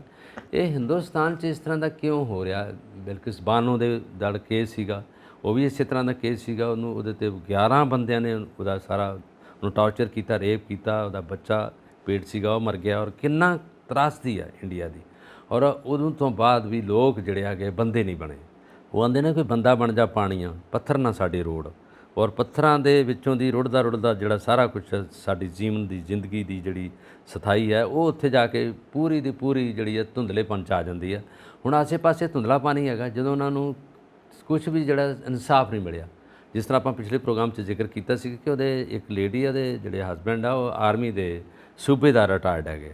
ਉਹ ਕਹਿੰਦੇ ਮੈਂ ਦੇਸ਼ ਨੂੰ ਤਾਂ ਬਚਾਇਆ, ਆਪਦੀ ਸੁਰੱਖਿਆ ਦਿੱਤੀ, ਉਹਨੂੰ ਉਹਦੇ 'ਤੇ ਤਾਇਨਾਤ ਰਿਹਾ, ਸਰਹੱਦਾਂ ਦੀ ਰਾਖੀ ਕੀਤੀ, ਪਰ ਮੇਰੇ ਘਰ 'ਚ ਹੀ ਡਾਕਾ ਪੈ ਗਿਆ। ਵੱਡਾ ਡਾਕਾ ਹੀ ਹੈਗਾ, ਉਹਦੀ ਇੱਜ਼ਤ 'ਤੇ ਡਾਕਾ ਪੈ ਗਿਆ। ਹੁਣ ਕੀ ਕਰੂਗਾ, ਕਿਹੜੇ ਹਿੰਦੁਸਤਾਨ 'ਚ ਰਹਿ ਰਿਹਾ। ਉਹ ਸਾਰੇ ਇਸ ਗੱਲੋਂ ਕਹਿ ਰਿਹਾ ਕਿ ਬ੍ਰਿਟਿਸ਼ ਦੇ ਵੇਲੇ ਇਸ ਤਰ੍ਹਾਂ ਦਾ ਪਤਾ ਨਹੀਂ ਸੀ ਹਿਲਦਾ, ਹੁਣ ਜਦੋਂ ਦੀ ਸਾਡੀਆਂ ਗੌਰਮੈਂਟ ਆ ਗਈਆਂ ਹੁਣ ਲੋਕ ਹਿੱਲ ਰਹੇ ਆ, ਹੁਣ ਜਿਹੜੀਆਂ ਗਲਤ ਗੱਲਾਂ ਕਰ ਰਹੇ ਆ, ਸ਼ਰਾਰਤਾਂ ਕਰ ਰਹੇ ਆ, ਲੋਕਾਂ ਨੂੰ ਮਾਰ ਰਹੇ ਆ, ਔਰ ਲੋਕਾਂ ਦੀ ਜ਼ਿੰਦਗੀ ਨਾਲ ਖਿਲਵਾੜ ਕਰ ਰਹੇ ਆ। ਹੁਣ ਇਹ ਜਿਹੜਾ ਵਿਰੋਧੀ ਧਿਰ ਹੈ ਤੇ ਵਾਕਈ ਲੈਣਗੇ ਮੁੱਦਾ ਹੈ, ਕਿਉਂਕਿ ਲੋਕਾਂ ਦਾ ਮੁੱਦਾ ਹੈਗਾ, ਪਬਲਿਕ ਦਾ ਮੁੱਦਾ ਹੈਗਾ, ਲੋਕਾਂ ਦੀ ਬੇਇੱਜ਼ਤ ਕਰਨ ਦਾ ਮੁੱਦਾ ਹੈਗਾ, ਔਰ ਲੋਕ ਹੀ ਲੋਕਾਂ ਦਾ ਕਰ ਰਹੇ ਆ। ਇੱਥੋਂ ਬਾਹਰੋਂ ਤਾਂ ਕੋਈ ਨਹੀਂ ਆਇਆ, ਇਹਨਾਂ ਦੇ ਆਪਣੇ ਲੋਕ ਹੈਗੇ ਆ ਜਿਹੜੇ ਉੱਥੋਂ ਮਣੀਪੁਰ ਦੇ ਲੋਕ ਹੈਗੇ ਆ। ਇਹ ਤਾਂ ਨਹੀਂ ਹੈਗਾ ਕਿ ਬਾਹਰਲੇ ਸੂਬਿਆਂ 'ਚ ਲੋਕ ਚਲੇ ਗਏ ਜਾਂ ਉਹਨਾਂ ਦੇ ਪੈਸਾ ਦੇ ਕੇ ਲਿਆਂਦੇ, ਕੋਈ ਹੈਗੇ ਸਪਾਰੀ ਦੇ ਕੇ ਲਿਆਂਦੇ ਪਏ, ਉਹਨਾਂ ਦੇ ਆਪਣੇ ਸੂਬੇ ਦੇ ਲੋਕ ਹੈਗੇ। ਇੱਕ ਗੱਲ ਸਾਡੇ ਲੋਚਕਾਂ ਨੇ ਜਿਹੜੇ ਜਿਹੜੇ ਹੈਗੇ ਸਿਆਣੇ ਜਾਂ ਬੁੱਧੀਜੀਵੀ ਨੇ, ਉਹਨਾਂ ਨੇ ਕਹਿਤਾ ਕਿ 1947 ਤੋਂ ਲੈ ਕੇ ਟਿਲ ਡੇਟ ਤੱਕ ਕੋਈ ਗੱਲ ਨਹੀਂ ਹੋਈ, ਕੁਝ ਨਹੀਂ ਹੋਇਆ। ਉਸ ਤੋਂ ਬਾਅਦ ਕੋਈ ਇਸ ਤਰ੍ਹਾਂ ਦੇ ਵਾਕਿਆਤ ਨਹੀਂ ਹੋਏ, ਜੇ ਹੋਏ ਲੜਾਈ ਝਗੜੇ ਹੁੰਦੇ ਰਹੇ ਜਾਇਦਾਦਾਂ ਤੋਂ, ਉਹ ਤੋਂ ਹੋਇਆ। ਪਰ ਆਹ ਜਿਹੜੀ ਆ ਘਿਨਾਉਣੀ ਹਾਲਤ, ਜਿਹੜੀ ਸ਼ਰਾਰਤੀ ਹਾਲਤ ਜਿਹੜੀ ਲੋਕ ਔਰਤਾਂ ਦੀ ਕਰ ਦਿੱਤੀ ਹੈ, ਇਹ ਹੁਣੇ ਹੋਈ ਹੈ, ਨਹੀਂ ਤਾਂ ਪਹਿਲਾਂ ਨਹੀਂ ਸੀ ਹੁੰਦੀਆਂ। ਕਈ ਸਰਕਾਰਾਂ ਆਈਆਂ, ਕਈ ਕੁਝ ਹੋਇਆ, ਔਰਤ 'ਤੇ ਹੱਥ ਨਹੀਂ ਕਿਸੇ ਨੇ ਚੁੱਕਿਆ। ਮਰਦੇ ਆ, ਲੜਦੇ ਆ, ਸਾਰਾ ਕੁਝ ਹੈਗਾ। ਗੁਰੂ 10ਵੇਂ ਪਾਤਸ਼ਾਹ ਨੇ, ਗੁਰੂ ਗੋਬਿੰਦ ਸਿੰਘ ਸਾਹਿਬ ਨੇ ਕਿਹਾ ਸੀ ਕਿ ਲੜਾਈ ਦੇ ਵਿੱਚ ਅਤੇ ਹਜੂਮ ਦੇ ਵਿੱਚ ਬੱਚੇ 'ਤੇ ਹੱਥ ਨਾ ਚੁੱਕੋ, ਔਰ ਪਿੱਛੋਂ ਵਾਰ ਨਾ ਕਰੋ, ਔਰ ਔਰਤ 'ਤੇ ਕਦੀ ਵਾਰ ਨਾ ਕਰੋ। ਔਰਤ ਨੂੰ ਬਚਾਓ, ਉਹਨੂੰ ਪ੍ਰੋਟੈਕਸ਼ਨ ਦਿਓ, ਉਹਨੂੰ ਬਚਾ ਕੇ ਉਹਦੇ ਥਾਂ 'ਤੇ, ਉਹਦੀ ਜਗ੍ਹਾ 'ਤੇ ਲਿਆਓ, ਉਹਨੂੰ ਸੜਕਾਂ ਪਾਰ ਕਰਕੇ, ਰਾਹ ਖਹਿੜਿਆਂ ਤੋਂ ਰਾਹ ਪਾਰ ਕਰਕੇ ਲਿਆਓ। ਔਰ ਉਹਨਾਂ ਦੇ ਵੀ ਇਸ ਉਪਦੇਸ਼ ਨੂੰ ਕਿਸੇ ਨੇ ਮੰਨਿਆ ਨਹੀਂ। ਉਹਨਾਂ ਨੇ ਕਿਹਾ ਸੀ ਕਿਸੇ ਬੱਚੇ 'ਤੇ, ਕਿਸੇ ਔਰਤ 'ਤੇ ਵਾਰ ਨਹੀਂ ਕਰਨਾ। ਬਾਹਰਲੇ ਦੇਸ਼ਾਂ 'ਚ ਇੱਦਾਂ ਹੈਗਾ, ਗੱਡੀਆਂ ਆ ਰਹੀਆਂ ਚੱਲ ਰਹੀਆਂ ਅਤੇ ਔਰਤ ਲੰਘ ਰਹੀ ਹੈ ਤਾਂ ਸਾਰਾ ਜਾਮ ਲੱਗ ਜਾਊ। ਔਰਤ ਨੂੰ ਇੰਨਾ ਰਿਸਪੈਕਟ ਦਿੰਦੇ, ਇੰਨਾ ਸਾਰਾ ਕੁਛ। ਸਾਡੇ ਦੇਸ਼ ਦੇ ਵਿੱਚ ਹੀ ਬੜਾ ਹਜੂਮ ਆ ਜਿਹੜਾ ਇਸ ਤਰ੍ਹਾਂ ਦੀਆਂ ਹਰਕਤਾਂ ਕਰਦਾ ਹੈ, ਔਰ ਉਹਨਾਂ ਚੀਜ਼ਾਂ ਨੂੰ ਕੰਟਰੋਲ ਤੋਂ ਬਾਹਰ ਨਿਕਲ ਜਾਂਦੀ ਹੈ। ਸੋਚਣ ਵਾਲੀ ਗੱਲ ਇਹ ਹੈ ਕਿ ਇੰਨੀ ਨਫ਼ਰਤ ਕਿਉਂ, ਸਹੀ ਇੰਨੀ ਨਫ਼ਰਤ ਕਿਹਨੇ ਭਰ ਦਿੱਤੀ। ਆਹ ਔਰ ਜੇ ਇਹ ਮਾਹੌਲ ਰੱਬ ਨਾ ਕਰੇ ਬਾਕੀ ਥਾਵਾਂ ਤੇ ਵੀ ਨਫ਼ਰਤ ਪੈਦਾ ਹੋ ਜਾਂਦੀ ਹੈ, ਜਿੱਦਾਂ ਉੱਤੇ ਕੂਕੀ ਤੇ ਮਤਾਈ ਸਮੁਦਾਇ ਦੇ ਵਿੱਚ ਨਫ਼ਰਤ ਹੋਈ, ਰਿਜ਼ਰਵੇਸ਼ਨ ਤੋਂ ਸ਼ੁਰੂ ਹੋ ਕੇ ਕਿੱਥੇ ਤੱਕ ਗੱਲ ਪਹੁੰਚ ਗਈ। ਔਰ ਜੇ ਇਦਾਂ ਨਫ਼ਰਤ ਪੰਪ ਕਰ ਦਿੱਤੀ ਜਾਵੇ ਭਾਰਤ ਦੇ ਵਿੱਚ ਥਾਂ ਦੇ ਉੱਤੇ ਆਪਣੇ ਰਾਜਨੀਤਿਕ ਮਸਲੇ ਹੱਲ ਕਰਨ ਵਾਸਤੇ, ਆਪਣੇ ਰਾਜਨੀਤਿਕ ਮਕਸਦ ਪੂਰੇ ਕਰਨ ਵਾਸਤੇ, ਤਾਂ ਪੂਰੇ ਭਾਰਤ ਦਾ ਕੀ ਹਾਲ ਹੋਏਗਾ। 1947 'ਚ ਅਸੀਂ ਦੇਖ ਚੁੱਕੇ ਹਾਂ, ਔਰ ਉਸ ਤੋਂ ਬਾਅਦ ਵੀ ਕਈ ਘਟਨਾਵਾਂ ਹੋਈਆਂ ਨੇ ਜਿਨ੍ਹਾਂ ਦਾ ਕੀ ਜ਼ਿਕਰ ਕਰੀਏ। ਔਰ 1947 ਤੋਂ ਬਾਅਦ ਭਾਰਤ ਦੇ ਵਿੱਚ ਵੀ ਕਿੰਨੇ ਤਰ੍ਹਾਂ ਦੇ ਇਦਾਂ ਦੇ ਮਸਲੇ ਹੋਏ ਨੇ। ਸੋ ਕਿੱਥੇ ਜ਼ਿਕਰ ਕਰਾਂਗੇ ਕਿ ਹਜੇ ਵੀ ਸਾਨੂੰ ਸਿਆਣਪ ਨਹੀਂ ਆਈ, ਹਜੇ ਵੀ ਸਾਨੂੰ ਸਮਝ ਸੋਝੀ ਨਹੀਂ ਆਈ ਵੀ ਅਸੀਂ ਕਰਦੇ ਕੀ ਪਏ ਹਾਂ। ਪੂਰੇ ਭਾਰਤ ਦੇ ਵਿੱਚ ਨਫ਼ਰਤ ਦਾ ਜਿਹੜਾ ਵਾਤਾਵਰਣ ਪੈਦਾ ਕੀਤਾ ਜਾ ਰਿਹਾ ਹੈ, ਇੱਕ ਕਾਸਟ ਨੂੰ ਦੂਸਰੀ ਕਾਸਟ ਨਾਲ, ਇੱਕ ਧਰਮ ਨੂੰ ਦੂਸਰੇ ਧਰਮ ਨਾਲ, ਜੋ ਇਹ ਲੜਵਾਉਣ ਦੀ ਰਾਜਨੀਤੀ ਚੱਲਦੀ ਹੈ, ਇਹਦਾ ਨਤੀਜਾ ਕੌਣ ਭੁਗਤੇਗਾ? ਲੋਕ ਭੁਗਤਣਗੇ। ਕਿਉਂਕਿ ਜੋ ਇਹ ਰਾਜਨੀਤਿਕ ਦਲ ਨੇ ਜਾਂ ਜੋ ਇਹ ਰਾਜਨੀਤਿਕ ਨੇਤਾ ਨੇ, ਇਹ ਤਾਂ ਆਉਂਦੇ ਜਾਂਦੇ ਰਹਿੰਦੇ ਨੇ, ਪਰ ਦੇਸ਼ ਤਾਂ ਰਹਿਣਾ ਹੈ ਨਾ। ਦੇਸ਼ ਬਾਰੇ ਕਿਉਂ ਨਹੀਂ ਸੋਚਦੇ? ਲੋਕ ਤਾਂ ਦੇਸ਼ ਦੇ ਵਿੱਚ ਰਹਿਣਗੇ, ਜਿਹੜੇ ਦੇਸ਼ਵਾਸੀ ਨੇ, ਉਹਨਾਂ ਬਾਰੇ ਕਿਉਂ ਨਹੀਂ ਸੋਚਦੇ? ਕਿੰਨੀ ਕਿ ਇਹ ਸੌੜੀ ਮਾਨਸਿਕਤਾ ਹੈ ਜਿਹੜਾ ਤੁਸੀਂ ਇੱਕ ਭਾਈਚਾਰੇ ਨੂੰ ਦੂਜੇ ਭਾਈਚਾਰੇ ਨਾਲ ਲੜਾ ਕੇ ਆਪਣੇ ਰਾਜਨੀਤਿਕ ਮਕਸਦ ਹੱਲ ਕਰਦੇ ਹੋ। ਇਹ ਬੜੀ ਸ਼ਰਮ ਦੀ ਗੱਲ ਹੈ। ਇਹ ਸਾਰੇ ਚਿੰਤਕ ਵੀ ਇਹੀ ਕਹਿੰਦੇ ਨੇ, ਜੋ ਸੋਸ਼ਲ ਸਾਇੰਟਿਸਟ ਨੇ ਉਹ ਇਹੀ ਕਹਿੰਦੇ ਨੇ ਕਿ ਇੱਕ ਹੱਦ ਹੁੰਦੀ ਹੈ, ਇੱਕ ਲਿਮਿਟ ਹੁੰਦੀ ਹੈ। ਰਾਜਨੀਤੀ ਇੰਨੀ ਕਿੰਨੀ ਕੁ ਬਿਲੋ ਦੀ ਬੈਲਟ ਤੁਸੀਂ ਖੇਡੋਗੇ। ਵੈਸੇ ਸਿੱਖਦੇ ਨੇ, ਇਹਨਾਂ ਨੂੰ ਜੀਉਣ ਦੀ ਜਾਚ ਦਾ ਵੀ ਨਹੀਂ ਪਤਾ ਲੱਗ ਰਿਹਾ ਕਿ ਅੱਜ ਕੱਲ੍ਹ ਤਾਂ ਪਤਾ ਲੱਗਦਾ ਵੀਡੀਓ ਆ ਰਹੀ ਹੈ ਬਾਹਰਲੇ ਦੇਸ਼ਾਂ ਵਿੱਚ ਕਦੀ ਇਸ ਤਰ੍ਹਾਂ ਦਾ ਸ਼ਰਾਰਤੀ ਅਨਸਰ ਨਹੀਂ ਆਉਂਦੇ, ਲੜਦੇ ਨਹੀਂ, ਝਗੜਦੇ ਨਹੀਂ, ਕੁਛ ਨਹੀਂ, ਆਰਾਮ ਨਾਲ ਗੱਲ ਕਰਦੇ ਆ। ਗੌਰਮੈਂਟ ਉੱਥੇ ਵੀ ਹੈ, ਸਰਕਾਰਾਂ ਉੱਥੇ ਵੀ ਆ, ਉੱਥੇ ਵੀ ਅਜ਼ਾਰੇਦਾਰੀ ਹੈਗੀ ਆ, ਉੱਥੇ ਵੀ ਸਟੂਡੈਂਟਸ ਆ, ਉੱਥੇ ਵੀ ਔਰਤਾਂ ਹੈਗੀਆਂ, ਉੱਥੇ ਔਰਤਾਂ ਇਹਨਾਂ ਨਾਲ ਵੀ ਸੋਹਣੀ ਹੈਗੀਆਂ, ਮੁੰਡੇ ਇੱਥੇ ਇਹਨਾਂ ਨਾਲ ਵੀ ਸੋਹਣੇ ਹੈਗੇ ਆ। ਇਹ ਆਪਣੇ ਸੁਹੱਪਣ ਨੂੰ, ਆਪਣੀ ਇੱਜ਼ਤ ਨੂੰ, ਆਪਣੇ ਸਾਰੇ ਪਰਿਵਾਰ ਨੂੰ ਕਿਉਂ ਨਹੀਂ ਬਚਾ ਕੇ ਰੱਖਦੇ? ਇਹ ਆਪਣੇ ਕਰਦੇ ਆਪ ਹੀ ਡਾਕਾ ਮਾਰਦੇ ਆ। ਉਹ ਕਹਿੰਦੇ ਨੇ ਕੁੱਕੜ ਖੇ ਅਡਾਈ ਤੇ ਆਪਣੇ ਸਿਰ 'ਚ ਪਾਈ, ਉਹ ਹੈਗਾ। ਜੇ ਤੁਸੀਂ ਆਪਣਾ ਝੱਗਾ ਚੁੱਕੋਗੇ ਤਾਂ ਆਪ ਹੀ ਅੱਗੇ ਨੰਗੇ ਹੋਗੇ। ਇਹੀ ਗੱਲ ਹੈ ਨਾ। ਇਹ ਆਪ ਹੀ ਆਪਣੇ ਆਪ ਨੂੰ ਜਿਹੜਾ ਲੋਕਾਂ ਤੱਕ ਜਿਹੜਾ ਨਾ ਆਪਣਾ ਨੰਗੇਜ ਦਿਖਾ ਰਹੇ ਆ। ਜਿਹੜੀ ਧੀਆਂ ਦੀ ਇੱਜ਼ਤ ਆ, ਜੇ ਔਰਤ ਦੀ ਇੱਜ਼ਤ ਹੈ ਤਾਂ ਇਹਨਾਂ ਦੀ ਆਪਣੀ ਇੱਜ਼ਤ ਹੈਗੀ ਆ। ਜੇ ਕਿਸੇ ਪਰਿਵਾਰ ਦੀ ਇੱਜ਼ਤ ਹੈ ਤਾਂ ਉਹਨਾਂ ਦੇ ਆਪਣੇ ਪਰਿਵਾਰ ਦੀ ਇੱਜ਼ਤ ਹੈ। ਲੜਨਾ ਜੀ ਸਦਕੇ ਲੜੋ। ਜੇ ਉੱਥੇ ਲੜਾਈ ਹੋਈ ਆ ਤਾਂ ਉਹਨਾਂ ਦੀ ਲੜਾਈ ਜ਼ਮੀਨ ਤੋਂ ਹੋਈ ਆ, ਉਹ ਜ਼ਮੀਨ 'ਤੇ ਅਫੀਮ ਬੀਜਦੇ ਆ, ਕੁਝ ਪਹਾੜੀ ਏਰੀਆ ਹੈਗਾ, ਉਹ ਗੌਰਮੈਂਟ ਉਹ 'ਚ ਦਖਲਅੰਦਾਜ਼ੀ ਕਰਕੇ ਵੰਡ ਵੰਡਾ ਕਰ ਸਕਦੀ ਹੈ। ਪਰ ਜਿਹੜੀ ਇੱਜ਼ਤ ਗਵਾਚ ਜਾਂਦੀ ਹੈ, ਜਿਹੜੀ ਹੁਣ ਇੱਜ਼ਤ ਉਹਨਾਂ ਦੀ ਖੁੱਸ ਗਈ ਹੈ, ਇਹ ਤਾਂ ਨਹੀਂ ਲੱਭਣੀ। ਜਾਇਦਾਦ ਲੱਭ ਜੂਗੀ, ਜ਼ਿੰਦਗੀ ਲੱਭ ਜੂਗੀ, ਬੱਚੇ ਵੀ ਮਿਲ ਜਾਣਗੇ, ਸਾਰਾ ਕੁਝ ਹੋ ਜੂਗਾ। ਗਵਾਚੀ ਇੱਜ਼ਤ ਕਦੀ ਵਾਪਸ ਨਹੀਂ ਆਉਂਦੀ। ਜਦੋਂ ਤੁਹਾਡਾ ਚਾਲ ਚੱਲਣ ਵਿਗੜ ਗਿਆ, ਲੋਕਾਂ ਤੋਂ ਖਰਾਬ ਹੋ ਗਿਆ, ਉਹ ਹੱਥ 'ਚ ਨਹੀਂ ਆਉਣਾ। ਕਰੈਕਟਰ ਖਰਾਬ ਹੋ ਗਿਆ, ਉਹ ਨਹੀਂ ਹੱਥ 'ਚ ਆਉਣਾ। ਸਿਹਤ ਵਿਗੜੀ ਮਿਲ ਜੂਗੀ, ਔਰ ਜਾਇਦਾਦ ਖੁਸ਼ੀ ਮਿਲ ਜੂਗੀ, ਇੱਜ਼ਤ ਨਹੀਂ ਖੁਸ਼ੀ ਮਿਲਣੀ। ਬਿਲਕੁਲ ਸਹੀ ਕਹਿੰਦੇ ਹੋ ਤੁਸੀਂ। ਜੀ। ਆਪਾਂ ਹੁਣ ਅੱਗੇ ਚੱਲੀਏ। ਜੀ ਹਾਂ। ਜੋ ਵਿਰੋਧੀਆਂ ਨੇ ਇੱਕ ਫਰੰਟ ਬਣਾਇਆ ਇੰਡੀਆ, ਆ Indian national democratic inclusive alliance, ਆ ਔਰ ਉਹਦਾ ਵਿਰੋਧ ਕਰ ਰਹੇ ਨੇ ਬੀਜੇਪੀ ਵਾਲੇ, ਜੋ ਐਨਡੀਏ ਵਾਲੇ ਨੇ। ਆਹ ਕਰਨਗੇ, ਕਰਨਾ ਹੀ ਹੈ ਕਿਉਂਕਿ ਉਹਨਾਂ ਨੂੰ ਚੁਣੌਤੀ ਦੇਣ ਵਾਸਤੇ ਇਕੱਠੇ ਹੋ ਗਿਆ ਨਾ, ਹੋਏ ਨੇ ਇੱਕ ਵਿਰੋਧੀ ਟੀਮ ਬਣ ਗਈ ਬਹੁਤ ਵੱਡੀ ਉਹਨਾਂ ਦੀ, ਟੀਮ ਐਨਡੀਏ, ਟੀਮ ਇੰਡੀਆ। ਆ ਸੋ ਮੋਦੀ ਸਾਹਿਬ ਕਹਿ ਰਹੇ ਨੇ ਕਿ ਵਿਰੋਧੀ ਧਿਰਾਂ ਨੇ ਜੋ ਇੰਡੀਆ ਦਾ ਨਾਮ ਵਰਤ ਕੇ ਲੋਕਾਂ ਨੂੰ ਗੁੰਮਰਾਹ ਕਰਨ ਦੀ ਕੋਸ਼ਿਸ਼ ਕੀਤੀ ਆ, ਇਹ ਗੁੰਮਰਾਹ ਨਹੀਂ ਕਰ ਸਕਦੇ ਲੋਕਾਂ ਨੂੰ ਇੰਡੀਆ ਦਾ ਨਾਮ ਵਰਤ ਕੇ, ਕਿਉਂਕਿ ਉਹਨਾਂ ਨੇ ਆਪਣੇ ਸੰਗਠਨ ਦਾ ਅਲਾਈਅੰਸ ਦਾ ਨਾਮ ਇੰਡੀਆ ਰੱਖ ਲਿਆ। ਹਾਂ, ਜਦੋਂ ਇਹਨਾਂ ਦੀ ਗੱਠਜੋੜ ਦੀ ਬੰਗਲੁਰੂ 'ਚ ਮੀਟਿੰਗ ਹੋਈ ਹੈ, ਇਹਨਾਂ ਨੇ ਉੱਥੇ ਨਾਂ ਤਜਵੀਜ਼ ਕਰ ਦਿੱਤਾ ਔਰ ਪੂਰੇ ਭਾਰਤ ਵਿੱਚ ਇਹਨਾਂ ਨੇ ਕਹਿਤਾ ਕਿ ਰਜਿਸਟਰਡ ਹੋ ਗਿਆ, ਸਾਡਾ ਨਾਂ ਇੰਡੀਆ ਹੈਗਾ।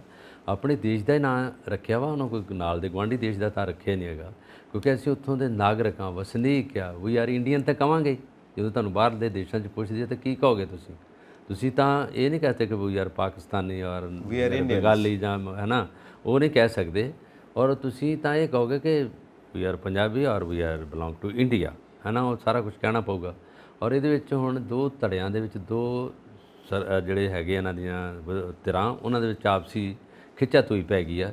ਨਾ ਉਹਨਾਂ ਨੇ ਸੋਹਣਾ ਰੱਖ ਲਿਆ ਔਰ ਲੋਕਾਂ ਨੇ ਐਕਸੈਪਟ ਕਰ ਲਿਆ, ਉਹਦੇ 'ਤੇ ਕਿਸੇ ਵੀ ਪਬਲਿਕ ਨੇ ਕਿਸੇ ਨੇ ਵੀ ਨੁਕਤਾਚੀਨੀ ਨਹੀਂ ਕੀਤੀ। ਇੱਕ ਬੰਦੇ ਨੇ ਜਾਚਕਾ ਦਾਇਰ ਕਰਨੀ ਸੀਗੀ, ਉਦੋਂ ਪਹਿਲੋਂ ਇਹਨਾਂ ਨੇ ਵੀ ਜਾਚਕਾ ਦਾਇਰ ਕਰ ਦਿੱਤੀ 12 ਖੰਭਾ ਰੋਡ ਦਿੱਲੀ, ਪਰ ਉਹਦਾ ਕੋਈ ਸੁਣਵਾਈ ਨਹੀਂ ਹੋਈ, ਕੁਝ ਨਹੀਂ ਹੋਇਆ। ਔਰ ਇਹਦੇ 'ਚ ਰਾਹੁਲ ਗਾਂਧੀ ਨੇ ਉਲਟਾ ਜਵਾਬ ਦੇ ਦਿੱਤਾ ਕਿ ਅਸੀਂ ਹੈ ਤਾਂ ਇੰਡੀਅਨ ਹੀ ਹਨ, ਅਸੀਂ ਇੰਡੀਅਨ ਦੇ ਤੌਰ 'ਤੇ ਇੰਡੀਆ ਜੇ ਆਪਣੀ ਪਾਰਟੀ ਦਾ ਗੱਠਜੋੜ ਦਾ ਨਾਂ ਰੱਖ ਲਿਆ ਤਾਂ ਅਸੀਂ ਕਿਸੇ ਇੱਕ ਬੰਦੇ ਦਾ, ਇੱਕ ਬੱਚੇ ਦਾ ਨਾਂ ਨਹੀਂ ਰੱਖਿਆ, ਪੂਰੇ ਇੰਡੀਆ ਦਾ ਨਾਂ ਅਸੀਂ ਆਪਣੀ ਜਿਹੜੀ ਪਾਰਟੀ ਹੈਗੀ ਆ ਰਾਜਨੀਤਿਕ, ਉਹਦਾ ਨਾਂ ਰੱਖ ਲਿਆ। ਕਾਂਗਰਸ ਤੇ ਕਾਂਗਰਸ ਹੀ ਹੈਗੀ ਆ। ਔਰ ਉਦੋਂ ਬਾਅਦ ਜਿਹੜੀ ਮਮਤਾ ਬੈਨਰਜੀ, ਉਹਨਾਂ ਨੇ ਵੀ ਕਹਿਤਾ ਕਿ ਲੱਖ ਵਾਰੀ ਬੋਲੋ, ਸਾਨੂੰ ਅਸੀਂ ਤੋੜਵਾਂ ਜਵਾਬ ਦੇਵਾਂਗੇ, ਅਸੀਂ ਇੰਡੀਅਨ ਆ, ਇੰਡੀਆ ਦੇ ਹੀ ਅਸੀਂ ਬੰਦੇ ਆ, ਨਾਗਰਿਕ, ਅਸੀਂ ਆਪਣਾ ਨਾਂ ਰੱਖ ਲਿਆ, ਵਾਜਬ ਹੈਗਾ। ਜੇ ਸਾਨੂੰ ਲੋਕ ਇੱਥੇ ਨੁਕਤਾਚੀਨੀ ਕਰਨਗੇ ਤਾਂ ਅਸੀਂ ਵਾਪਸ ਲੈ ਸਕਦੇ ਹਾਂ। ਰਾਜਨੀਤਿਕ ਪਾਰਟੀ ਜਾਂ ਕਿਸੇ ਵੀ ਜਿਹੜੀ ਹੈਗੀ ਆ ਕੇਂਦਰ ਦੀ ਸਰਕਾਰ, ਉਹਦੇ ਕਹੇ 'ਤੇ ਅਸੀਂ ਕੁਝ ਨਹੀਂ ਕਰ ਸਕਦੇ। ਔਰ ਹੁਣ ਇਹਨਾਂ ਨੇ ਕਹਿਤਾ ਕਿ ਜਿਹੜੀ ਹੈਗੀ ਆ, ਇਹਨਾਂ ਨੇ ਲੋਕਾਂ ਨੂੰ ਗੁੰਮਰਾਹ ਕਰਨ ਦਾ ਅਕੀਦਾ ਕਰ ਲਿਆ। ਲੋਕ ਤਾਂ ਗੁੰਮਰਾਹ ਕਾਹਦਾ ਹੋਣਗੇ, ਇੰਡੀਆ ਰੱਖਿਆ ਹੈਗਾ ਕੋਈ, ਉਹਦੇ ਵਿੱਚ ਇਹਨੇ ਨਹੀਂ ਕਹਿਤਾ ਕਿ ਮੈਨੀਫੈਸਟੋ ਗੁੰਮਰਾਹ ਕਰਨ ਵਾਲੀ ਗੱਲ ਹੁੰਦੀ ਹੈ ਕਿ ਅਸੀਂ ਤੁਹਾਨੂੰ 3 ਲੱਖ ਨੌਕਰੀ ਦੇ ਦਾਂਗੇ, ਅਸੀਂ ਤੁਹਾਡੇ ਬੱਚਿਆਂ ਨੂੰ ਮੁਫਤ ਪੜ੍ਹਾਈ ਕਰਾਵਾਂਗੇ, ਤੁਹਾਡੇ ਮੈਡੀਕਲ ਫ੍ਰੀ ਕਰ ਦਾਂਗੇ। ਉਹ ਥੋੜ੍ਹੀ ਜਿਹੀ ਲਿੰਬਾ ਪੋਚੀ ਤੇ ਬੜਾ ਕੁਝ ਹੁੰਦਾ। ਇਹ ਤਾਂ ਇਹਨਾਂ ਨੇ ਆਪਣੀ ਪਾਰਟੀ ਦਾ ਨਾਂ ਰੱਖ ਕੇ ਅੱਗੇ ਲਿਆਂਦਾ। ਔਰ ਇਹਦੇ ਵਿੱਚ ਜਦੋਂ ਜਿਹੜੀ ਕੇਂਦਰ ਸਰਕਾਰ ਨੇ, ਉਹਨਾਂ ਨੇ ਨੁਕਤਾਚੀਨੀ ਕਰਕੇ ਕਹਿਤਾ ਕਿ ਗੁੰਮਰਾਹ ਕਰਕੇ ਲੋਕਾਂ ਨੂੰ ਪਾਗਲ ਬਣਾ ਦਿੱਤਾ ਵਾ। ਪਰ ਉਹਨਾਂ ਨੇ ਕਿਹਾ ਕਿ ਅਸੀਂ ਲੋਕਾਂ ਨੂੰ ਇਹ ਨਹੀਂ ਹੈਗਾ ਕੋਈ ਨਸ਼ਾ ਖਵਾ ਦਿੱਤਾ, ਅਸੀਂ ਦੱਸ ਦਿੱਤਾ ਕਿ ਸਾਡੀ ਇਹ ਧਰਤੀ ਹੈ, ਅਸੀਂ ਉਹਦੇ ਲੋਕ ਹਾਂ, ਅਸੀਂ ਤੁਹਾਡੇ ਕੋਲ ਖੈਰੀਅਤ ਦੇ ਤੌਰ 'ਤੇ ਵੋਟ ਮੰਗਾਂਗੇ, ਇਹ ਲੋਕਤੰਤਰ ਹੈਗਾ, ਸਾਡਾ ਸੰਵਿਧਾਨ ਹੈਗਾ। ਪਰ ਉਹਦੇ ਵਿੱਚ ਕੁਝ ਜਿਹੜੇ ਧਿਰ ਦੇ ਰਾਜਨੀਤਿਕ ਧਿਰ, ਵਿਰੋਧੀ ਧਿਰਾਂ ਦੇ ਲੋਕ ਨੇ, ਉਹਨਾਂ ਨੇ ਕਿਹਾ ਹੈਗਾ ਇਹ ਐਨਡੀਏ ਤਾਂ ਉਹ ਕੀ ਹੈਗੀ ਆ, ਨੈਸ਼ਨਲ ਡੈਮੋਕ੍ਰੈਟਿਕ ਅਲਾਇੰਸ ਅਸੀਂ ਰੱਖਿਆ ਨਾ। ਜੇ ਉਹਨਾਂ ਨੇ ਕਿਹਾ ਕਿ ਬੀਜੇਪੀ ਭਾਰਤੀ ਜਨਤਾ ਪਾਰਟੀ, ਉਹਦੇ 'ਚ ਭਾਰਤ ਨਹੀਂ ਆਉਂਦਾ, ਤੁਸੀਂ ਵੀ ਤਾਂ ਭਾਰਤ ਰੱਖਿਆ ਹੈਗਾ।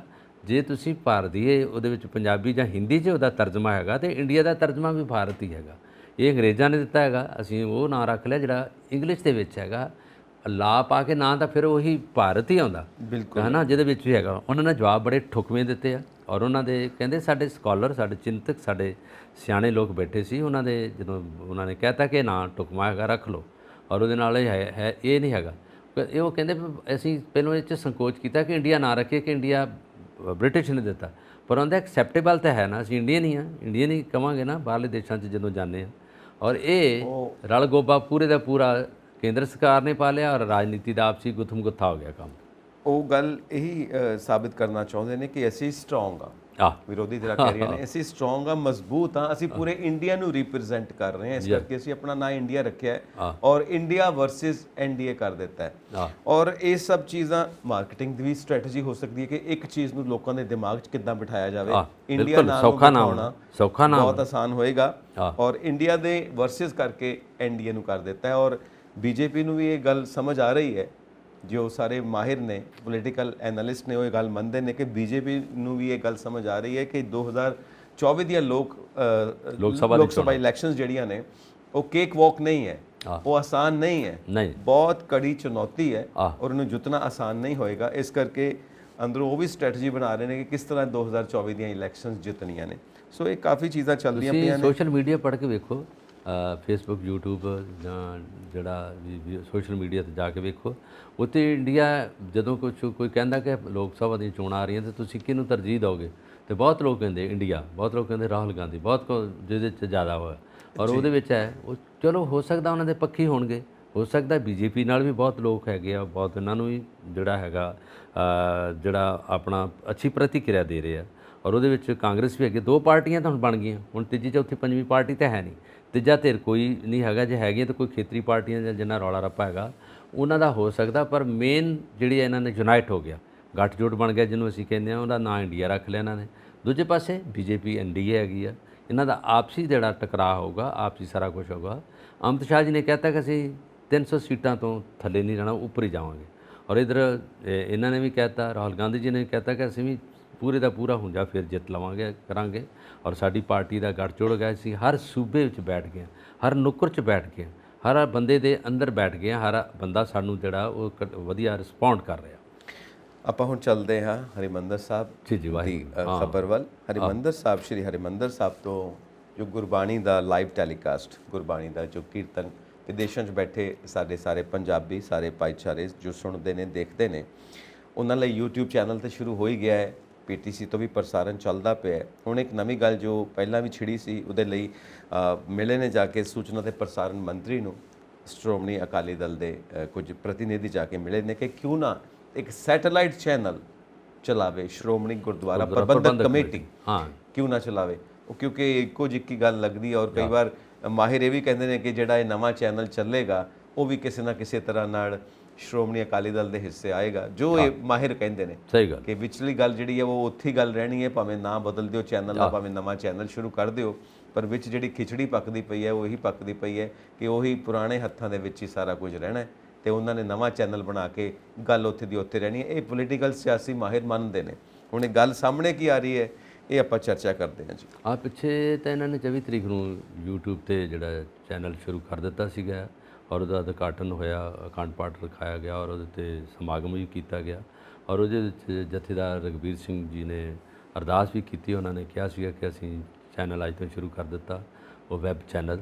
ਔਰ ਉਹਦੇ ਤੋਂ ਬਾਅਦ ਜਿਹੜਾ ਇਹਨਾਂ ਦੇ ਵਿਰੁੱਧ ਵਿਧਾਨ ਸਭਾ ਵਿੱਚ ਮਤਾ ਪਾਸ ਕਰਕੇ ਔਰ ਗੁਰਦੁਆਰਾ ਐਕਟ ਵਿੱਚ ਤਰਮੀਮ ਕਰ ਦਿੱਤੀ ਸੀ, ਉਹ ਭਗਵੰਤ ਮਾਨ ਸਰਕਾਰ ਨੇ ਇਹ ਕਹਿਤਾ ਸੀ ਕਿ ਅਸੀਂ ਸਾਰੇ ਚੈਨਲਾਂ ਨੂੰ ਇਹ ਅਧਿਕਾਰ ਦੇਵਾਂਗੇ, ਇੱਕ ਦੀ ਮੋਨੋਪੋਲੀ ਨਹੀਂ ਬਣ ਦੇਵਾਂਗੇ। ਸੈਟੇਲਾਈਟ ਚੈਨਲ 'ਤੇ ਸਾਰਿਆਂ ਨੂੰ ਗੁਰਬਾਣੀ ਦਾ ਜਿਹੜਾ ਸਿੱਧਾ ਪ੍ਰਸਾਰਣ ਹੈਗਾ ਹਰਿਮੰਦਰ ਸਾਹਿਬ ਤੋਂ, ਉਹ ਵੇਖਣ ਦਾ ਸਾਰਿਆਂ ਨੂੰ ਮੌਕਾ ਮਿਲੂਗਾ। ਔਰ ਜਿੱਥੇ ਜਿੱਥੇ ਸਾਡੇ ਪ੍ਰਵਾਸੀ ਭਾਰਤੀ ਜਾਂ ਜਿਹੜੇ ਲੋਕ ਦੇਸਾਂ ਪ੍ਰਦੇਸਾਂ ਵਿੱਚ ਬੈਠੇ ਨੇ, ਉਹ ਇਸ ਚੈਨਲ ਦਾ ਲਾਹਾ ਲੈ ਕੇ ਸਾਰੇ ਚੈਨਲਾਂ 'ਤੇ ਗੁਰਬਾਣੀ ਸਰਵਣ ਕਰ ਸਕਦੇ ਆ। ਔਰ ਇਹਦੇ 'ਤੇ ਲੋਕਾਂ ਨੇ ਇਸ ਉਹਨਾਂ ਦੇ ਫੈਸਲੇ ਨੂੰ ਜੀ ਆਇਆ ਕਿਹਾ ਸੀਗਾ। ਪਰ ਉਦੋਂ ਬਾਅਦ ਇਹਨਾਂ ਨੇ ਸ਼੍ਰੋਮਣੀ ਕਮੇਟੀ ਅੰਮ੍ਰਿਤਸਰ ਨੇ ਦੁਬਾਰਾ ਹੁਣ ਸ਼ੁਰੂ ਕਰ ਦਿੱਤਾ ਉਹ ਚੈਨਲ ਜਿਹੜਾ ਇਹਨਾਂ ਦਾ PTC ਚੈਨਲ ਆ। ਉਹਦੇ 'ਤੇ ਜੇ ਕੱਲ੍ਹ ਦੇਖਿਆ ਜਾਵੇ ਉੱਤੇ SGPC ਅੰਮ੍ਰਿਤਸਰ, ਸ੍ਰੀ ਅੰਮ੍ਰਿਤਸਰ ਲਿਖਿਆ, ਦੂਜੀ ਸਾਈਡ 'ਤੇ PTC ਚੈਨਲ ਲਿਖਿਆ। ਹੁਣ ਇਹ ਰਲ ਗੋਬੇ ਦਾ ਨਹੀਂ ਪਤਾ ਲੱਗ ਰਿਹਾ ਕਿ ਚੈਨਲ ਇਹਨਾਂ ਦਾ ਸੀ ਜਾਂ ਨਾਰਾਇਣਨ ਜਿਹੜੇ ਇੱਕ ਕੇਸ 'ਚ ਫਸ ਗਏ ਸੀ ਉਹਨਾਂ ਦਾ ਗਾ। ਹੁਣ ਇਹ ਜਿਹੜਾ ਰਿਹਾ, ਇਹਨਾਂ ਨੇ ਕਿਹਾ ਕਿ ਉਹ ਚੈਨਲ ਅਸੀਂ ਬੰਦ ਕਰਕੇ YouTube 'ਤੇ ਕਰ ਰਹੇ ਹਾਂ, YouTube ਤੋਂ ਬਾਅਦ ਅਸੀਂ ਸੈਟੇਲਾਈਟ ਚੈਨਲ ਸ਼ੁਰੂ ਕਰਾਂਗੇ। ਹੁਣ ਅੱਜ ਦੀ ਜਿਹੜੀ ਇੱਕ ਖਬਰ ਆਈ ਆ, ਉਹਨਾਂ ਨੇ ਅਨੁਰਾਗ ਠਾਕਰ ਜੀ ਕੋਲ ਗਏ, ਜਿਹੜੇ ਸੂਚਨਾ ਤੇ ਪ੍ਰਸਾਰਣ ਮੰਤਰੀ ਨੇ, ਉਹਨਾਂ ਨਾਲ ਸਲਾਹ ਮਸ਼ਵਰਾ ਕੀਤਾ ਕਿ ਅਸੀਂ ਬਹੁਤ ਜਲਦੀ ਸ਼ੁਰੂ ਕਰ ਰਹੇ ਹਾਂ, ਕਿਉਂਕਿ ਜਿਹੜੇ ਪਹਿਲੇ ਜਥੇਦਾਰ ਸੀ ਸ੍ਰੀ ਅਕਾਲ ਤਖਤ ਸਾਹਿਬ ਦੇ ਹਰਪ੍ਰੀਤ ਸਿੰਘ ਜੀ, ਉਹਨਾਂ ਨੇ ਐਲਾਨ ਕਰ ਦਿੱਤਾ ਸੀਗਾ ਕਿ ਸੈਟੇਲਾਈਟ ਚੈਨਲ ਸ਼ੁਰੂ ਕੀਤਾ ਜਾ ਰਿਹਾ ਬਹੁਤ ਜਲਦੀ। ਪਰ ਹੁਣ ਉਹ ਵਿੱਚੇ ਰਹਿ ਗਿਆ। YouTube ਚੈਨਲ ਇਹਨਾਂ ਨੇ ਸ਼ੁਰੂ ਕਰਤਾ ਇਮੀਡੀਏਟ। ਔਰ YouTube ਚੈਨਲ ਜਿਹੜਾ ਹੈ ਸਾਰਿਆਂ ਦੀ ਪਹੁੰਚ ਤੋਂ ਬਾਹਰ ਹੁੰਦਾ, ਸਾਰੇ ਨਹੀਂ ਲੈ ਸਕਦੇ। ਆਪਾਂ ਅੱਗੇ ਵੀ ਗੱਲ ਕੀਤੀ ਸੀ, ਬਜ਼ੁਰਗ ਲੋਕ ਜਿਹੜਾ ਬਜ਼ੁਰਗ ਮਾਤਾ ਨੇ ਉਹ ਨਹੀਂ ਇੰਨਾ ਜਲਦੀ ਕਰ ਸਕਦੀਆਂ, ਮੁੰਡੇ ਨਵੇਂ ਇੱਕਦਮ ਲੈ ਆਉਂਦੇ ਆ ਸੈਟੇਲਾਈਟ ਚੈਨਲ ਤੋਂ ਇਲਾਵਾ ਜਿਹੜਾ YouTube 'ਤੇ ਆ। ਪਰ ਵਧੀਆ ਇੱਕ ਫੈਸਿਲਿਟੀ ਤਾਂ ਹੈਗੀ ਆ, ਵਧੀਆ ਕਰ ਦਿੱਤਾ ਇਹਨਾਂ ਨੇ। ਪਰ ਉਦੋਂ ਤੋਂ ਬਾਅਦ ਆ ਜਿਹੜਾ ਨਵਾਂ ਚੈਨਲ ਖੋਲ੍ਹਣ ਦੀ ਗੱਲ ਇਜਾਜ਼ਤ ਮੰਗੀ ਇਹਨਾਂ ਨੇ, ਕਹਿਤਾ ਵੀ ਅਸੀਂ ਜਲਦੀ ਸ਼ੁਰੂ ਕਰਾਂਗੇ। ਹੁਣ ਇਹ ਪਤਾ ਨਹੀਂ ਕਿ ਸੁਖਬੀਰ ਬਾਦਲ ਜੀ ਜਦੋਂ ਉੱਤੇ ਬੋਲਦੇ ਆ, ਹਰਸਿਮਰਤ ਕੌਰ ਬਾਦਲ ਬੋਲਦੇ ਸੀ, ਬਾਦਲ ਸਾਹਿਬ ਵੀ ਬੋਲਦੇ ਸੀਗੇ, ਉਹ ਚੈਨਲ 'ਤੇ ਇਹਨਾਂ ਦਾ ਬਹੁਤ ਲੋਕ ਕਹਿੰਦੇ ਸੀ ਕਿ ਇਹਨਾਂ ਦਾ ਆਪਣਾ ਚੈਨਲ ਆ, ਇਹਨਾਂ ਦੇ ਨਾਲ ਸਿਮਰਨ ਚੈਨਲ ਆ, ਹੋਰ ਚੈਨਲ ਮਿਊਜ਼ਿਕ ਵੀ ਆ, ਨਿਊਜ਼ ਚੈਨਲ ਹੈਗੇ ਆ, PTC ਦੇ ਨਾਲ ਚੈਨਲ। ਔਰ ਨਾਰਾਇਣਨ ਜੀ ਉਹਦੇ CEO ਨੇ ਜਿਹੜੇ ਇਸ ਚੈਨਲ ਦੇ। ਔਰ ਇਹ ਚੈਨਲ ਦੇ ਜਦੋਂ ਹੁਣ ਐਤਕੀ ਇਹਨਾਂ ਨੇ SGPC ਲਿਖ ਦਿੱਤਾ, ਇਹਦਾ ਮਤਲਬ ਹੈਗਾ ਕਿ ਚੈਨਲ ਆਲਰੇਡੀ ਇਹਨਾਂ ਦਾ ਹੈਗਾ। ਇਹਦੇ ਤੋਂ ਬਾਅਦ ਜੇ ਸ਼ੁਰੂ ਕਰਨਗੇ ਲਾਂਚ ਕਰਨਗੇ ਸਾਰਾ ਕੁਝ ਇਨਫਰਾਸਟ੍ਰਕਚਰ ਸਾਰਾ ਦਾ ਹੀ ਦਰਬਾਰ ਸਾਹਿਬ 'ਚ ਇਹਨਾਂ ਦੇ ਕੈਮਰੇ ਮਾਊਂਟ ਕੀਤੇ, ਇਹਨਾਂ ਦਾ ਆਲਾ ਦੁਆਲਾ ਇਹਨਾਂ ਦਾ ਪੈਨਲ ਆ, ਉੱਥੇ ਇਹਨਾਂ ਦੇ ਜਿਹੜੇ ਟੈਕਨੀਸ਼ੀਅਨ ਨੇ ਜਾਂ ਕੈਮਰਾਮੈਨ ਕੰਮ ਕਰ ਰਹੇ ਆ। ਹੁਣ ਜਦੋਂ ਇਹਨਾਂ ਨੇ ਨਵਾਂ ਚੈਨਲ ਸ਼ੁਰੂ ਕੀਤਾ ਸ਼ਾਇਦ ਨਾ ਹੀ ਬਦਲਣਗੇ, ਸਾਰਾ ਕੁਝ ਇਹਨਾਂ ਦਾ ਕੋਲ ਹੀ ਹੈਗਾ।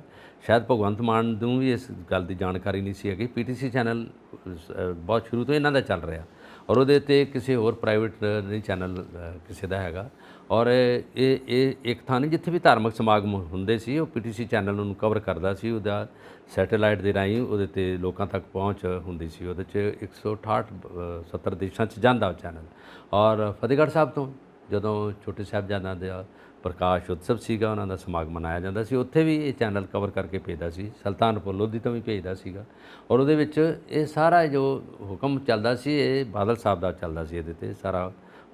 ਹੁਣ ਇਹਨਾਂ ਨੇ ਇਸ ਵੇਲੇ ਇਹ ਸਾਰਾ ਮਿਕਸ ਕਰ ਦਿੱਤਾ। ਇਸ ਕਰਕੇ ਕਰ ਦਿੱਤਾ ਕਿ ਭਗਵੰਤ ਮਾਨ ਨੇ ਕਹਿਤਾ ਕਿ ਅਸੀਂ ਇਹਨਾਂ ਦੀ ਮੋਨੋਪੋਲੀ ਨਹੀਂ ਰਹਿਣ ਦੇਵਾਂਗੇ, ਇਕੱਲਾ ਚੈਨਲ ਨਹੀਂ ਦੇਊਗਾ, ਸਾਰੇ ਚੈਨਲਾਂ ਨੂੰ ਮੌਕਾ ਦੇਵਾਂਗੇ। ਉਹਦੇ 'ਚ ਹੈਗਾ ਹੁਣ ਜੇ ਅਨੁਰਾਗ ਠਾਕਰ ਜੀ ਕੋ ਗਏ ਹੈਗੇ ਜੀ, ਸ਼ਾਇਦ ਉਹੀ ਕਹਿ ਦੇਣਗੇ ਕਿ ਅਸੀਂ ਆਪਣੇ ਸਰਕਾਰੀ ਚੈਨਲ 'ਤੇ ਸ਼ੁਰੂ ਕਰ ਦਾਂਗੇ ਤੇ ਫਿਰ ਇਹਨਾਂ ਦੇ ਕੁਝ ਪੱਲੇ ਨਹੀਂ ਰਹਿ ਸਕਦਾ, ਕਿਉਂਕਿ ਉਹ ਆਲਰੇਡੀ ਜਾਂ ਉਹ ਪ੍ਰਮੁੱਖ ਨੇਤਾ ਵੀ ਨੇ ਔਰ ਪੰਜਾਬ ਨੂੰ ਬਿਲੋਂਗ ਕਰਦੇ ਆ ਔਰ ਉਹਨਾਂ ਨੂੰ ਪਤਾ ਵੀ ਹੈਗਾ ਕਿ ਇਹਦੇ ਵਿੱਚ ਕੀ ਆ। ਉਹਨਾਂ ਨੂੰ ਪਤਾ ਹੀ ਉਹ ਸਾਰੀ ਗੱਲ ਦਾ ਕਿ ਇਹ ਚੈਨਲ ਕਿੱਥੇ ਦਾ ਤੇ ਕੌਣ ਚਲਾ ਰਿਹਾ। ਦੇਖੋ ਜੇ ਇਹ ਹੁਣ ਜਿਹੜੇ ਸਰਕਾਰ ਦੇ ਚੈਨਲ ਆ ਦੂਰਦਰਸ਼ਨ ਨਾਲ ਕੋਈ ਥੋੜ੍ਹੀ ਸਟਾਫ ਦੀ ਕਮੀ ਤਾਂ ਹੈਗੀ ਆ ਔਰ ਉਹ ਰੇਡੀਓ ਕਰ ਰਹੇ ਆਲਰੇਡੀ। ਆਕਾਸ਼ਬਾਣੀ ਜਲੰਧਰ ਜਿਹੜਾ ਹੈਗਾ ਉਹ ਉੱਥੋਂ 4 ਵਜੇ ਤੋਂ ਲੈ ਕੇ 6 ਵਜੇ ਤੱਕ ਗੁਰਬਾਣੀ ਕੀਰਤਨ ਜਿਹੜਾ ਉਹਨਾਂ ਨੂੰ ਬਰਾਡਕਾਸਟ ਕਰ ਰਿਹਾ ਤੇ ਨਾਲ ਲੱਗਦਾ ਦੁਪਹਿਰ ਨੂੰ ਵੀ ਕਰ ਰਿਹਾ, ਸ਼ਾਮ ਨੂੰ ਵੀ ਕਰ ਰਿਹਾ, ਤੇ ਕਿਉਂ ਨਹੀਂ ਦੂਰਦਰਸ਼ਨ ਕਰ ਸਕਦਾ।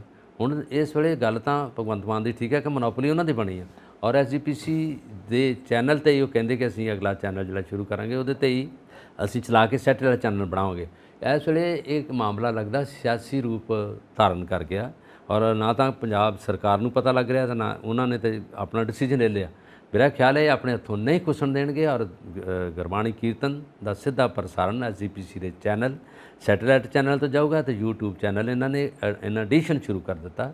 ਸਾਡੇ ਦਰਸ਼ਕ, ਸਾਡੇ ਬਾਹਰ ਬੈਠੇ ਲੋਕ, ਸਾਡੇ ਸਾਰੇ NRI ਵੀਰ ਜਾਣਦੇ ਆ ਔਰ ਲੋਕਾਂ ਨੂੰ ਤਾਂ ਚਾਹੀਦਾ ਕਿ ਗੁਰਬਾਣੀ ਕੀਰਤਨ ਸੁਣੀਏ।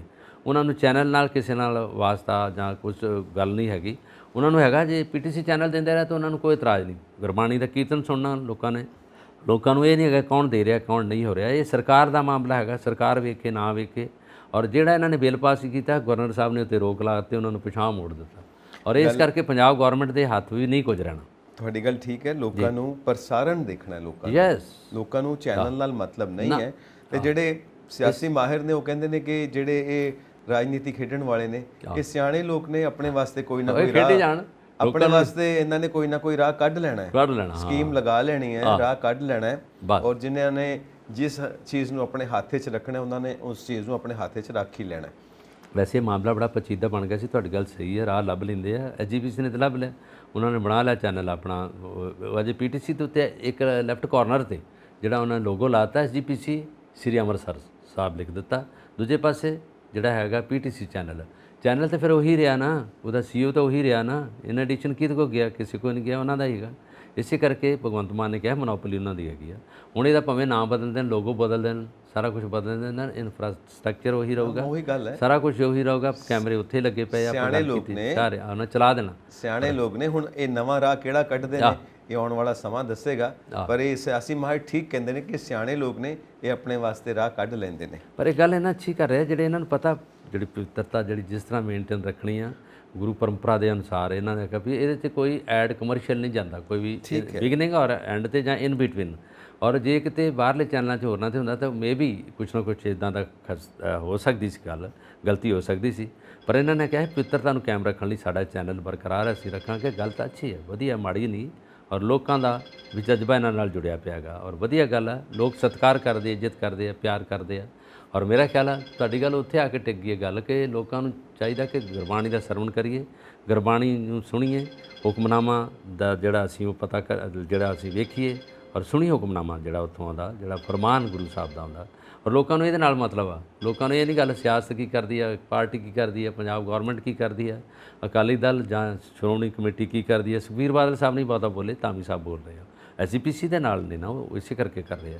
ਔਰ ਸਿਆਸਤ ਵੈਸੇ ਕਈ ਤਰ੍ਹਾਂ ਦੀਆਂ ਜਿਹੜੀਆਂ ਉਹ ਚਾਲਾਂ ਖੇਡ ਰਹੀ। ਹਾਂਜੀ ਬਲਕਾਰ ਜੀ, ਜੀ ਅਗਲਾ ਮਸਲਾ ਇਹ ਹੈ ਕਿ ਪੰਜਾਬ ਦੇ ਵਿੱਚ ਹੜ੍ਹ ਆਏ ਹੋਏ ਨੇ ਜੀ, ਤੇ ਵਿਰੋਧੀ ਧਿਰ ਕਹਿ ਰਹੇ ਨੇ ਕਿ ਇੱਕ ਸਪੈਸ਼ਲ ਸੈਸ਼ਨ ਸੱਦੇ ਸਰਕਾਰ ਜੋ ਹੜ੍ਹ ਪੀੜਤਾਂ ਦੇ ਸਾਰੇ ਮਾਮਲੇ ਦੇ ਉੱਤੇ ਡਿਸਕਸ਼ਨਸ ਹੋਣ ਕਿ ਕਿੰਨਾ ਮੁਆਵਜ਼ਾ ਦੇਣਾ ਹੈ, ਕਿੱਥੇ ਕਿੰਨਾ ਨੁਕਸਾਨ ਹੋਇਆ, ਕੋਈ ਬਿਮਾਰੀਆਂ ਫੈਲਣ ਦਾ ਖਤਰਾ, ਇਹ ਸਭ ਕੁਝ ਉੱਥੇ ਡਿਸਕਸ਼ਨਸ ਹੋਣੀਆਂ ਚਾਹੀਦੀਆਂ ਨੇ। ਇਹ ਕਾਂਗਰਸ ਦੇ ਜਿਹੜੇ ਸੂਬਾ ਪ੍ਰਧਾਨ ਰਾਜਾ ਵੜਿੰਗ ਨੇ ਉਹਨਾਂ ਨੇ ਇਹ ਗੱਲ ਕਹੀ ਹੈ। ਹਾਂ, ਕਿਉਂਕਿ ਇਸ ਵੇਲੇ ਇਹ ਜਿਹੜਾ ਮਸਲਾ ਬੜਾ ਗੰਭੀਰ ਹੈ ਔਰ ਬੜਾ ਲੋਕਾਂ ਦਾ ਨੁਕਸਾਨ ਹੋ ਗਿਆ ਔਰ ਫਸਲਾਂ ਜਿੰਨੀਆਂ ਤਬਾਹ ਹੋ ਗਈਆਂ, ਉਹਦੀ ਗਿਰਦਾਵਰੀ ਵੀ ਹੋ ਰਹੀ ਆ ਔਰ ਭਗਵੰਤ ਮਾਨ ਖੁਦ ਆਪ ਵੀ ਜਾ ਕੇ ਵੇਖ ਕੇ ਆਏ ਆ। ਔਰ ਇਹਦੇ ਵਿੱਚ ਸਿਰਫ ਇਹ ਨਹੀਂ ਗਾ ਕਿ ਕੁਝ ਏਰੀਏ 'ਚ ਹੀ ਹੜ੍ਹ ਆਇਆ, ਪੂਰਾ ਪੰਜਾਬ ਹੀ ਇਹਦੇ ਗ੍ਰਸਤ 'ਚ ਆ ਗਿਆ। ਔਰ ਉਹਦੇ ਨਾਲ ਜਿੱਥੇ ਦਰਿਆ ਦਾ ਪਾਣੀ ਦਾ ਬਹਾਵ ਜ਼ਿਆਦਾ ਹੋਇਆ, ਸਤਲੁਜ ਵੀ ਓਵਰ ਹੋਇਆ, ਉਦੋਂ ਬਾਅਦ ਘੱਗਰ ਦਰਿਆ, ਬਿਆਸ ਦਰਿਆ, ਉਹਨਾਂ ਨੇ ਪਿੰਡਾਂ ਦੇ ਪਿੰਡ ਹੀ ਰੋੜ ਦਿੱਤੇ ਆ। ਔਰ ਇੱਕ ਪਿੰਡ ਦੀ ਇਹ ਵੀ ਗੱਲ ਹੈਗੀ ਸੀ ਕਿ ਇੱਕ ਪਿੰਡ ਦੇ ਵਿੱਚ ਲੋਕਾਂ ਨੇ ਆਪਣਾ ਰਾਹਤ ਜਿਹੜੀ ਆ ਉੱਥੇ ਕੈਂਪ ਲੱਗਾ ਸੀ, ਉੱਥੇ ਚਲੇ ਗਏ, ਉੱਥੇ ਜਾ ਕੇ ਉਹਨਾਂ ਨੇ ਆਪਣਾ ਬੱਚੇ ਰੱਖੇ ਔਰ ਲੋਕਾਂ ਨਾਲ ਗੱਲਬਾਤ ਕੀਤੀ। ਉਦੋਂ ਬਾਅਦ ਆਂਦੇ ਵੀ ਹੁਣ ਅਸੀਂ ਚੱਲਦੇ ਵਾਪਸ, ਵੀ ਪਾਣੀ ਹੁਣ ਮੀਂਹ ਨਹੀਂ ਪੈ ਰਿਹਾ ਤੇ ਘਟ ਗਿਆ। ਉਹ ਜਦੋਂ ਗਏ ਆ ਸਾਰਾ ਸਾਫ਼ ਸੀਗਾ, ਦੂਜੇ ਦਿਨ ਫਿਰ ਮੀਂਹ ਇੰਨਾ ਪਿਆ 2 ਦਿਨਾਂ ਤੋਂ, ਫਿਰ ਪਾਣੀ ਘਰਾਂ 'ਚ ਆ ਵੜਿਆ ਔਰ ਲੋਕ ਇੰਨੇ ਵਿਚਾਰੇ ਦੁਖੀ ਉੱਥੋਂ ਫਿਰ ਵਾਪਸ ਆ ਗਏ। ਉਹ ਕਹਿੰਦੇ ਵੀ ਸਾਨੂੰ ਜਿਹੜਾ ਹੈਗਾ ਆਪਣੇ ਘਰ ਤੱਕ ਜਾਣ ਦਾ ਹੀ ਮੌਕਾ ਨਹੀਂ ਮਿਲਿਆ। ਅਸੀਂ ਗਏ ਤੇ ਫਿਰ ਇੰਦਰ ਦੇਵਤਾ ਉਸੇ ਤਰ੍ਹਾਂ ਹੀ ਵਰਸਾ ਕੇ ਪਾਣੀ ਤੇ ਸਾਨੂੰ ਪਾਣੀ ਦੇ ਵਿੱਚ ਡੋਬ ਦਿੱਤਾ, ਫਿਰ ਵਾਪਸ ਆ ਗਏ। ਔਰ ਉਹ ਹੁਣ ਜਿਹੜੀ ਸੂਬਾ ਸਰਕਾਰ ਆ ਉਹ ਤਾਂ ਉੱਥੇ ਕਰ ਲਈ, ਰਾਹਤ ਫੰਡ ਦੇ ਰਹੀ ਹੈ, 14 ਜ਼ਿਲ੍ਹਿਆਂ ਤੱਕ ਤਾਂ ਪਹੁੰਚਾ ਦਿੱਤਾ ਸਾਰਾ ਕੁਝ। ਔਰ ਬਾਕੀ ਜਿਹੜੀ ਹੁਣ ਆਪਣੀ ਆਪੋਜੀਸ਼ਨ ਆ, ਵਿਰੋਧੀ ਧਿਰਾਂ ਨੇ, ਉਹਨਾਂ ਨੇ ਕਹਿਤਾ ਕਿ ਇਹਨਾਂ ਨੂੰ ਇੱਕ ਸਪੈਸ਼ਲ ਸੈਸ਼ਨ ਕਾਲ ਕਰਨਾ ਚਾਹੀਦਾ। ਗੱਲ ਠੀਕ ਉਹਨਾਂ ਦੀ, ਕਿਉਂਕਿ ਉਹਨਾਂ ਨੂੰ ਚਾਹੀਦਾ ਕਿ ਉਹਦੇ ਵਿੱਚ ਇਹ ਵੀ ਮਿਲ ਕੇ ਗੱਲ ਕਰ ਸਕਦੇ ਆ ਔਰ ਜਿਹੜੀ ਵਿਰੋਧੀ ਪਾਰਟੀਆਂ ਵੀ ਗੱਲ ਕਰਨਗੇ ਔਰ ਉਹਨਾਂ ਤੱਕ ਗੱਲ ਪਹੁੰਚ ਜੂਗੀ। ਔਰ ਜਾਖੜ ਸਾਹਿਬ ਨੇ ਦੂਜੇ ਪਾਸੇ ਕਿਹਾ ਕਿ ਜਿਹੜਾ ਰਾਹਤ ਉਹਨਾਂ ਨੂੰ ਸੈਂਟਰ ਵੱਲੋਂ ਮਿਲਿਆ ਜਾਂ ਇੱਧਰੋਂ ਮਿਲਿਆ ਉਹਨਾਂ ਨੂੰ ਵੰਡੋ, ਉਹਦੇ ਵਿੱਚ ਵੀ ਕਰੋ, ਕਿਉਂਕਿ ਸੈਂਟਰ ਵੱਲੋਂ ਅਜੇ ਨਹੀਂ ਕੁਛ ਆਇਆ। ਸੈਂਟਰ ਵੱਲੋਂ ਤਾਂ ਕੁਝ ਪਹਿਲਾ ਜਿਹੜਾ ਪੈਸਾ ਜੀ ਵਿਕਾਸ ਫੰਡ, ਉਹਦੇ ਲਈ ਥੋੜ੍ਹਾ ਬਹੁਤ ਹੋਊਗਾ, ਜਿਹੜਾ ਹੜ੍ਹ ਦੇ ਲਈ ਕੁਛ ਨਹੀਂ ਆਇਆ। ਔਰ ਉਹਨਾਂ ਨੇ ਜਾਖੜ ਸਾਹਿਬ ਆਪ ਵੀ ਗਏ ਆ, ਆਪ ਵੀ ਘੁੰਮੇ, ਆਪ ਵੀ ਵੇਖਿਆ ਉਹਨਾਂ ਨੇ, ਉਹ ਬੀਜੇਪੀ ਵੱਲੋਂ ਆਏ ਆ ਔਰ ਅਮਰਿੰਦਰ ਜਿਹੜੇ ਰਾਜਾ ਵੜਿੰਗ ਨੇ ਇਹ ਇੱਧਰੋਂ ਗਏ ਆ। ਔਰ ਇਹਨਾਂ ਨੇ ਇੱਕ ਮੀਟਿੰਗ ਵੀ ਬੁਲਾਈ ਸੀ, ਨਵਜੋਤ ਸਿੱਧੂ ਵੀ ਉਹਦੇ 'ਚ ਆਏ ਆ ਔਰ ਖਹਿਰਾ ਸਾਹਿਬ ਵੀ ਆਏ ਉਹਦੇ 'ਚ। ਚੰਗੀ ਗੱਲ ਹੈਗੀ ਆ, ਜਿਹੜੀਆਂ ਵਿਰੋਧੀ ਪਾਰਟੀਆਂ ਵੀ ਇਕਮੁੱਠ ਹੋ ਗਈਆਂ ਔਰ ਇਹਦੇ ਨਾਲ ਗੱਲਬਾਤ ਸਾਰੀ ਲੋਕਾਂ ਤੱਕ ਚਲੇ ਜੇਗੀ। ਔਰ ਜਿੱਥੇ ਜਿੱਥੇ ਵੀ ਪਿੰਡ ਰੁੜ ਗਏ ਨੇ, ਜਿਹੜੇ ਪਿੰਡਾਂ 'ਚ ਨੁਕਸਾਨ ਹੋ ਗਿਆ, ਉਹ ਲੋਕਾਂ ਤੱਕ ਇਹਨਾਂ ਨੂੰ ਪਹੁੰਚ ਕਰਨੀ ਚਾਹੀਦੀ ਹੈ, ਸਮਾਨ ਭੇਜਣਾ ਚਾਹੀਦਾ। ਔਰ ਦੂਜੀ ਗੱਲ ਹੈਗੀ ਆ, ਇਸ ਵੇਲੇ ਬਿਮਾਰੀ ਬਹੁਤ ਫੈਲ ਗਈ ਹੈ, ਡਾਇਰੀਆ ਆ ਗਿਆ ਉਹਦੇ ਵਿੱਚ, ਜਿਹੜਾ ਬੁਖਾਰ ਉਹ ਸ਼ੁਰੂ ਹੋ ਗਿਆ ਉਹਦੇ 'ਚ ਲੋਕਾਂ ਨੂੰ ਦਵਾਈਆਂ ਜਿਹੜੀਆਂ ਉੱਥੋਂ ਤੱਕ ਪਹੁੰਚਣੀਆਂ ਚਾਹੀਦੀਆਂ। ਬਲਬੀਰ ਸਿੰਘ ਜਿਹੜੇ ਸਿਹਤ ਮੰਤਰੀ ਨੇ, ਉਹਨਾਂ ਨੇ ਕਹਿ ਦਿੱਤਾ ਕਿ ਅਸੀਂ ਫੰਡਿੰਗ ਸ਼ੁਰੂ ਕਰ ਦਿੱਤੀ ਹੈ, ਹਾਊਸ ਸਰਜਨ ਜਿਹੜੇ ਉੱਥੇ ਭੇਜ ਦਿੱਤੇ ਆ ਔਰ ਡਾਕਟਰ ਪਹੁੰਚ ਗਿਆ, ਕੁੜੀਆਂ ਨਰਸਾਂ ਪਹੁੰਚ ਗਈਆਂ ਔਰ ਇੱਥੋਂ ਤੱਕ ਹੋ ਗਿਆ ਕੋਈ ਇੱਕ ਹੈਲੀਕਾਪਟਰ ਵੀ ਰੱਖਿਆ ਜਾਊਗਾ ਜਿਹਦੇ ਵਿੱਚ ਦਵਾਈਆਂ ਮੁਹੱਈਆ ਕੀਤੀਆਂ ਜਾਣਗੀਆਂ, ਰੋਟੀ ਪਾਣੀ ਭੇਜਿਆ ਜਾਊਗਾ ਉਹਨਾਂ ਨੂੰ ਔਰ ਉਹਨਾਂ ਦੀ ਜਿਹੜੀ ਆ ਸੁਰਤ ਜਾਂ ਗੱਲਬਾਤ ਲਈ ਜਾਊਗੀ, ਉਹਨਾਂ ਦੀ ਸਾਂਝ ਔਰ ਗੱਲਬਾਤ ਪੁੱਛ ਕੇ ਉਹਨਾਂ ਨੂੰ ਇਹ ਪੁੱਛਿਆ ਜਾਊਗਾ ਕਿ ਅਗਲੇ ਪਿੰਡ 'ਚ ਦੂਜੇ ਪਿੰਡ 'ਚ ਕੀ ਕੁਛ ਹੋ ਰਿਹਾ। ਨਾਲ ਕਈ ਪਿੰਡ ਜਿਹੜੇ ਡੁੱਬ ਗਏ, ਜਿਹੜੇ ਖਾਸ ਕਰਕੇ ਖੰਨਾ ਜੀ ਉਹ ਪਿੰਡ ਆ ਜਿਹੜੇ ਦਰਿਆ ਦੇ ਕਿਨਾਰਿਆਂ 'ਤੇ। ਬਿਲਕੁਲ ਸਰ, ਜਿਹੜੇ ਜਿਸ ਤਰ੍ਹਾਂ ਹੁਣ ਆ ਜਿਹੜਾ ਬਿਆਸ ਦਰਿਆ ਵਾ, ਇਹਦੇ ਨਾਲ ਪਿੰਡ ਬਹੁਤ ਆ, ਰਈਏ ਤੋਂ ਲੈ ਕੇ ਅੱਗੇ ਪਿੰਡ ਜਿਹੜੇ ਆ ਨਾ ਨਾਲ ਲੱਗਦੇ, ਉਹਦੇ ਨਾਲ ਉਹ ਪਿੰਡ ਸਾਰੇ ਦੇ ਸਾਰੇ ਡੁੱਬੇ ਪਏ ਆ।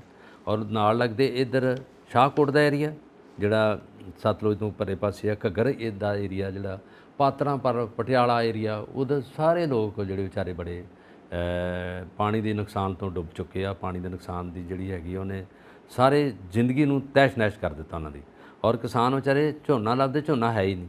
ਔਰ ਕਈ ਜਗ੍ਹਾ 'ਤੇ ਪਨੀਰੀ ਮੁੱਲ ਵਿਕ ਰਹੀ ਆ, ਮਹਿੰਗੀ ਵਿਕ ਰਹੀ ਆ, ਕਈ ਥਾਂ 'ਤੇ ਫ੍ਰੀ ਆ, ਜਿਸ ਤਰ੍ਹਾਂ ਆਪਾਂ ਅੱਗੇ ਜ਼ਿਕਰ ਕੀਤਾ ਸੀਗਾ। SGPC ਨੇ ਆਪਣਾ ਫ਼ੋਨ ਨੰਬਰ ਦਿੱਤਾ, SGPC ਨੇ 53-54 ਕਿੱਲਿਆਂ 'ਚ ਪਨੀਰੀ ਬੀਜੀ ਆ। ਪੰਜਾਬ ਸਰਕਾਰ ਨੇ ਵੀ ਜਿਹੜੇ ਕਿੱਲੇ ਸੁੱਕੇ ਸੀ ਉਹਨਾਂ 'ਚ ਵਾਹ ਕੇ ਬਿਜਲੀ ਲਾ ਕੇ ਪਾਣੀ ਛੱਡ ਕੇ ਤੇ ਪਨੀਰੀ ਬੀਜਤੀ ਸੀ, ਪਨੀਰੀ ਹੋ ਵੀ ਗਈ ਆ ਔਰ ਦੇ ਵੀ ਰਹੇ ਆ। ਇਹ ਆਪਣੇ ਪਿਛਲੇ ਪ੍ਰੋਗਰਾਮ 'ਚ ਆਪਾਂ ਇੱਕ ਉਹਨਾਂ ਨੂੰ ਲਿੰਕ ਦਿੱਤਾ ਸੀਗਾ, ਇੱਕ ਫੋਨ ਨੰਬਰ ਵੀ ਇੱਥੇ ਕਰ ਸਕਦੇ ਆ। ਔਰ ਡੰਗਰਾਂ ਦੇ ਲਈ ਜਿਹੜਾ ਮੂੰਹ ਖੋਰ ਦੀ ਬਿਮਾਰੀ ਪੈ ਗਈ, ਉਹ 'ਚ ਪੰਜਾਬ ਖੇਤੀਬਾੜੀ ਯੂਨੀਵਰਸਿਟੀ ਅੱਗੇ ਆ ਗਈ ਆ, ਉਹਦੇ ਸਾਇੰਟਿਸਟ ਆ ਗਏ ਆ। ਜਿਹੜੇ ਐਨੀਮਲ ਯੂਨੀਵਰਸਿਟੀ ਬਣਾਤੀ ਹੈ ਗੜਵਾਸੂ, ਉਹਦੇ ਵਿੱਚ ਵੀ ਜਿਹੜੇ ਸਾਇੰਟਿਸਟ ਆ ਗਏ ਆ, ਉਹਨਾਂ ਨੇ ਬਿਮਾਰੀ ਨੂੰ ਕੰਟਰੋਲ ਕਰ ਲਈ, ਫਿਰ ਦਵਾਈਆਂ ਭੇਜ ਦਿੱਤੀਆਂ, ਆਪ ਪਿੰਡਾਂ 'ਚ ਚਲੇ ਗਿਆ। ਇਹ ਪੰਜਾਬ ਦੇ ਲੋਕ, ਮੈਨੂੰ ਇਹ ਨਾ ਲੱਗਦਾ ਕਿ ਡਾਕਟਰ ਹੋਏ, ਵਕੀਲ ਹੋਏ, ਨੌਜਵਾਨ ਹੋਏ ਔਰ ਜਿੰਨੇ ਬਜ਼ੁਰਗ ਹੋਏ, ਇਹ ਲੋਕ ਇਕੱਠੇ ਹੋ ਜਾਂਦੇ। ਫਿਰ ਖਾਲਸਾ ਏਡ ਨੇ ਫਰੀ ਸਾਰਾ ਕੁਝ ਵੰਡਿਆ, ਉੱਥੇ ਮੱਛਰਦਾਨੀਆਂ, ਆਟੋਮੋਸ, ਉਹਦੇ ਵਿੱਚ ਦਵਾਈਆਂ, ਉਹਦੇ ਵਿੱਚ ਖਾਣ ਪੀਣ, ਕੱਪੜੇ, ਸਾਰਾ ਕੁਝ ਵੰਡਿਆ। ਔਰ ਵੇਖ ਲਓ, ਇਹ ਪੰਜਾਬ ਜਿਹੜਾ ਹੈਗਾ, ਜੇ ਇਹਨਾਂ 'ਤੇ ਬਿਪਤਾ ਪੈਂਦੀ ਤਾਂ ਉਹਨੂੰ ਝੱਲਣਾ ਵੀ ਜਾਣਦੇ ਆ ਔਰ ਉਹਨੂੰ ਸਾਰੇ ਨੂੰ ਕੰਟਰੋਲ ਕਰਨਾ ਵੀ ਜਾਣਦੇ ਆ। ਔਰ ਜੇ ਹੜ੍ਹ ਪੀੜਤ ਜਿੱਥੇ ਆ ਗਏ, ਉਹਨਾਂ ਨੂੰ ਰਾਹਤ ਦੇਣ ਲਈ ਇਹਨਾਂ ਨੇ ਪੈਸਾ ਵੀ ਭੇਜਤਾ। ਔਰ ਜਿਹੜੀਆਂ ਵੈਲਫੇਅਰ ਕਮੇਟੀਆਂ ਖੰਨਾ ਜੀ ਸ਼ਹਿਰਾਂ ਦੀਆਂ, ਉਹਨਾਂ ਪੈਸਾ ਵੀ ਇਕੱਠਾ ਕਰਕੇ ਬਹੁਤ ਭੇਜਿਆ। ਹਰ ਬੰਦੇ ਨੂੰ ਉਹਨਾਂ ਨੇ WhatsApp ਤੇ ਪਾਤਾ ਵੀ ਆਹ ਪੈਸਾ ਦਿਓ ਇਹਨਾਂ ਲਈ। ਕੋਈ 10,000 ਦੇ ਰਿਹਾ, ਕੋਈ 15,000 ਦੇ ਰਿਹਾ, ਕੋਈ 20,000 ਦੇ ਰਿਹਾ, ਜਿਹੜੇ NRI ਵੀਰ ਆ। ਔਰ ਪੈਸਾ ਇਕੱਠਾ ਕਰਕੇ ਉਹ ਪੈਸਾ ਨਹੀਂ ਦੇ ਰਹੇ, ਸਮਾਨ ਟਰੱਕਾਂ ਦੇ ਟਰੱਕ ਲੱਦ ਕੇ ਉੱਥੋਂ ਤੱਕ ਪਹੁੰਚ ਗਿਆ। ਇਹ ਹੈਗੀ ਹੈ ਪੰਜਾਬ ਦੇ ਪਿਆਰ ਦੀ, ਮੁਹੱਬਤ ਦੀ ਔਰ ਵਿਪਤਾ ਚੋਂ ਕੱਢਣ ਦੇ ਲੋਕਾਂ ਦੀ ਦਾ ਯਤਨ। ਸਭ ਜਾਣੇ ਮਿਲ ਕੇ ਇੱਕ ਦੂਜੇ ਦੀ ਮਦਦ ਕਰ ਰਹੇ ਨੇ। ਜੀ ਜੀ ਜੀ ਹਾਂ। ਅਸੀਂ ਆਪਣੇ ਦਰਸ਼ਕਾਂ ਨੂੰ ਗੁਜ਼ਾਰਿਸ਼ ਕਰਾਂਗੇ ਕਿ ਆਪਣੇ ਵਿਚਾਰ ਸਾਨੂੰ ਇਨਬਾਕਸ ਜ਼ਰੂਰ ਕਰੋ। ਸਾਡਾ ਚੈਨਲ ਪੰਜਾਬ ਮੇਲ USA TV ਸਬਸਕ੍ਰਾਈਬ ਕਰੋ।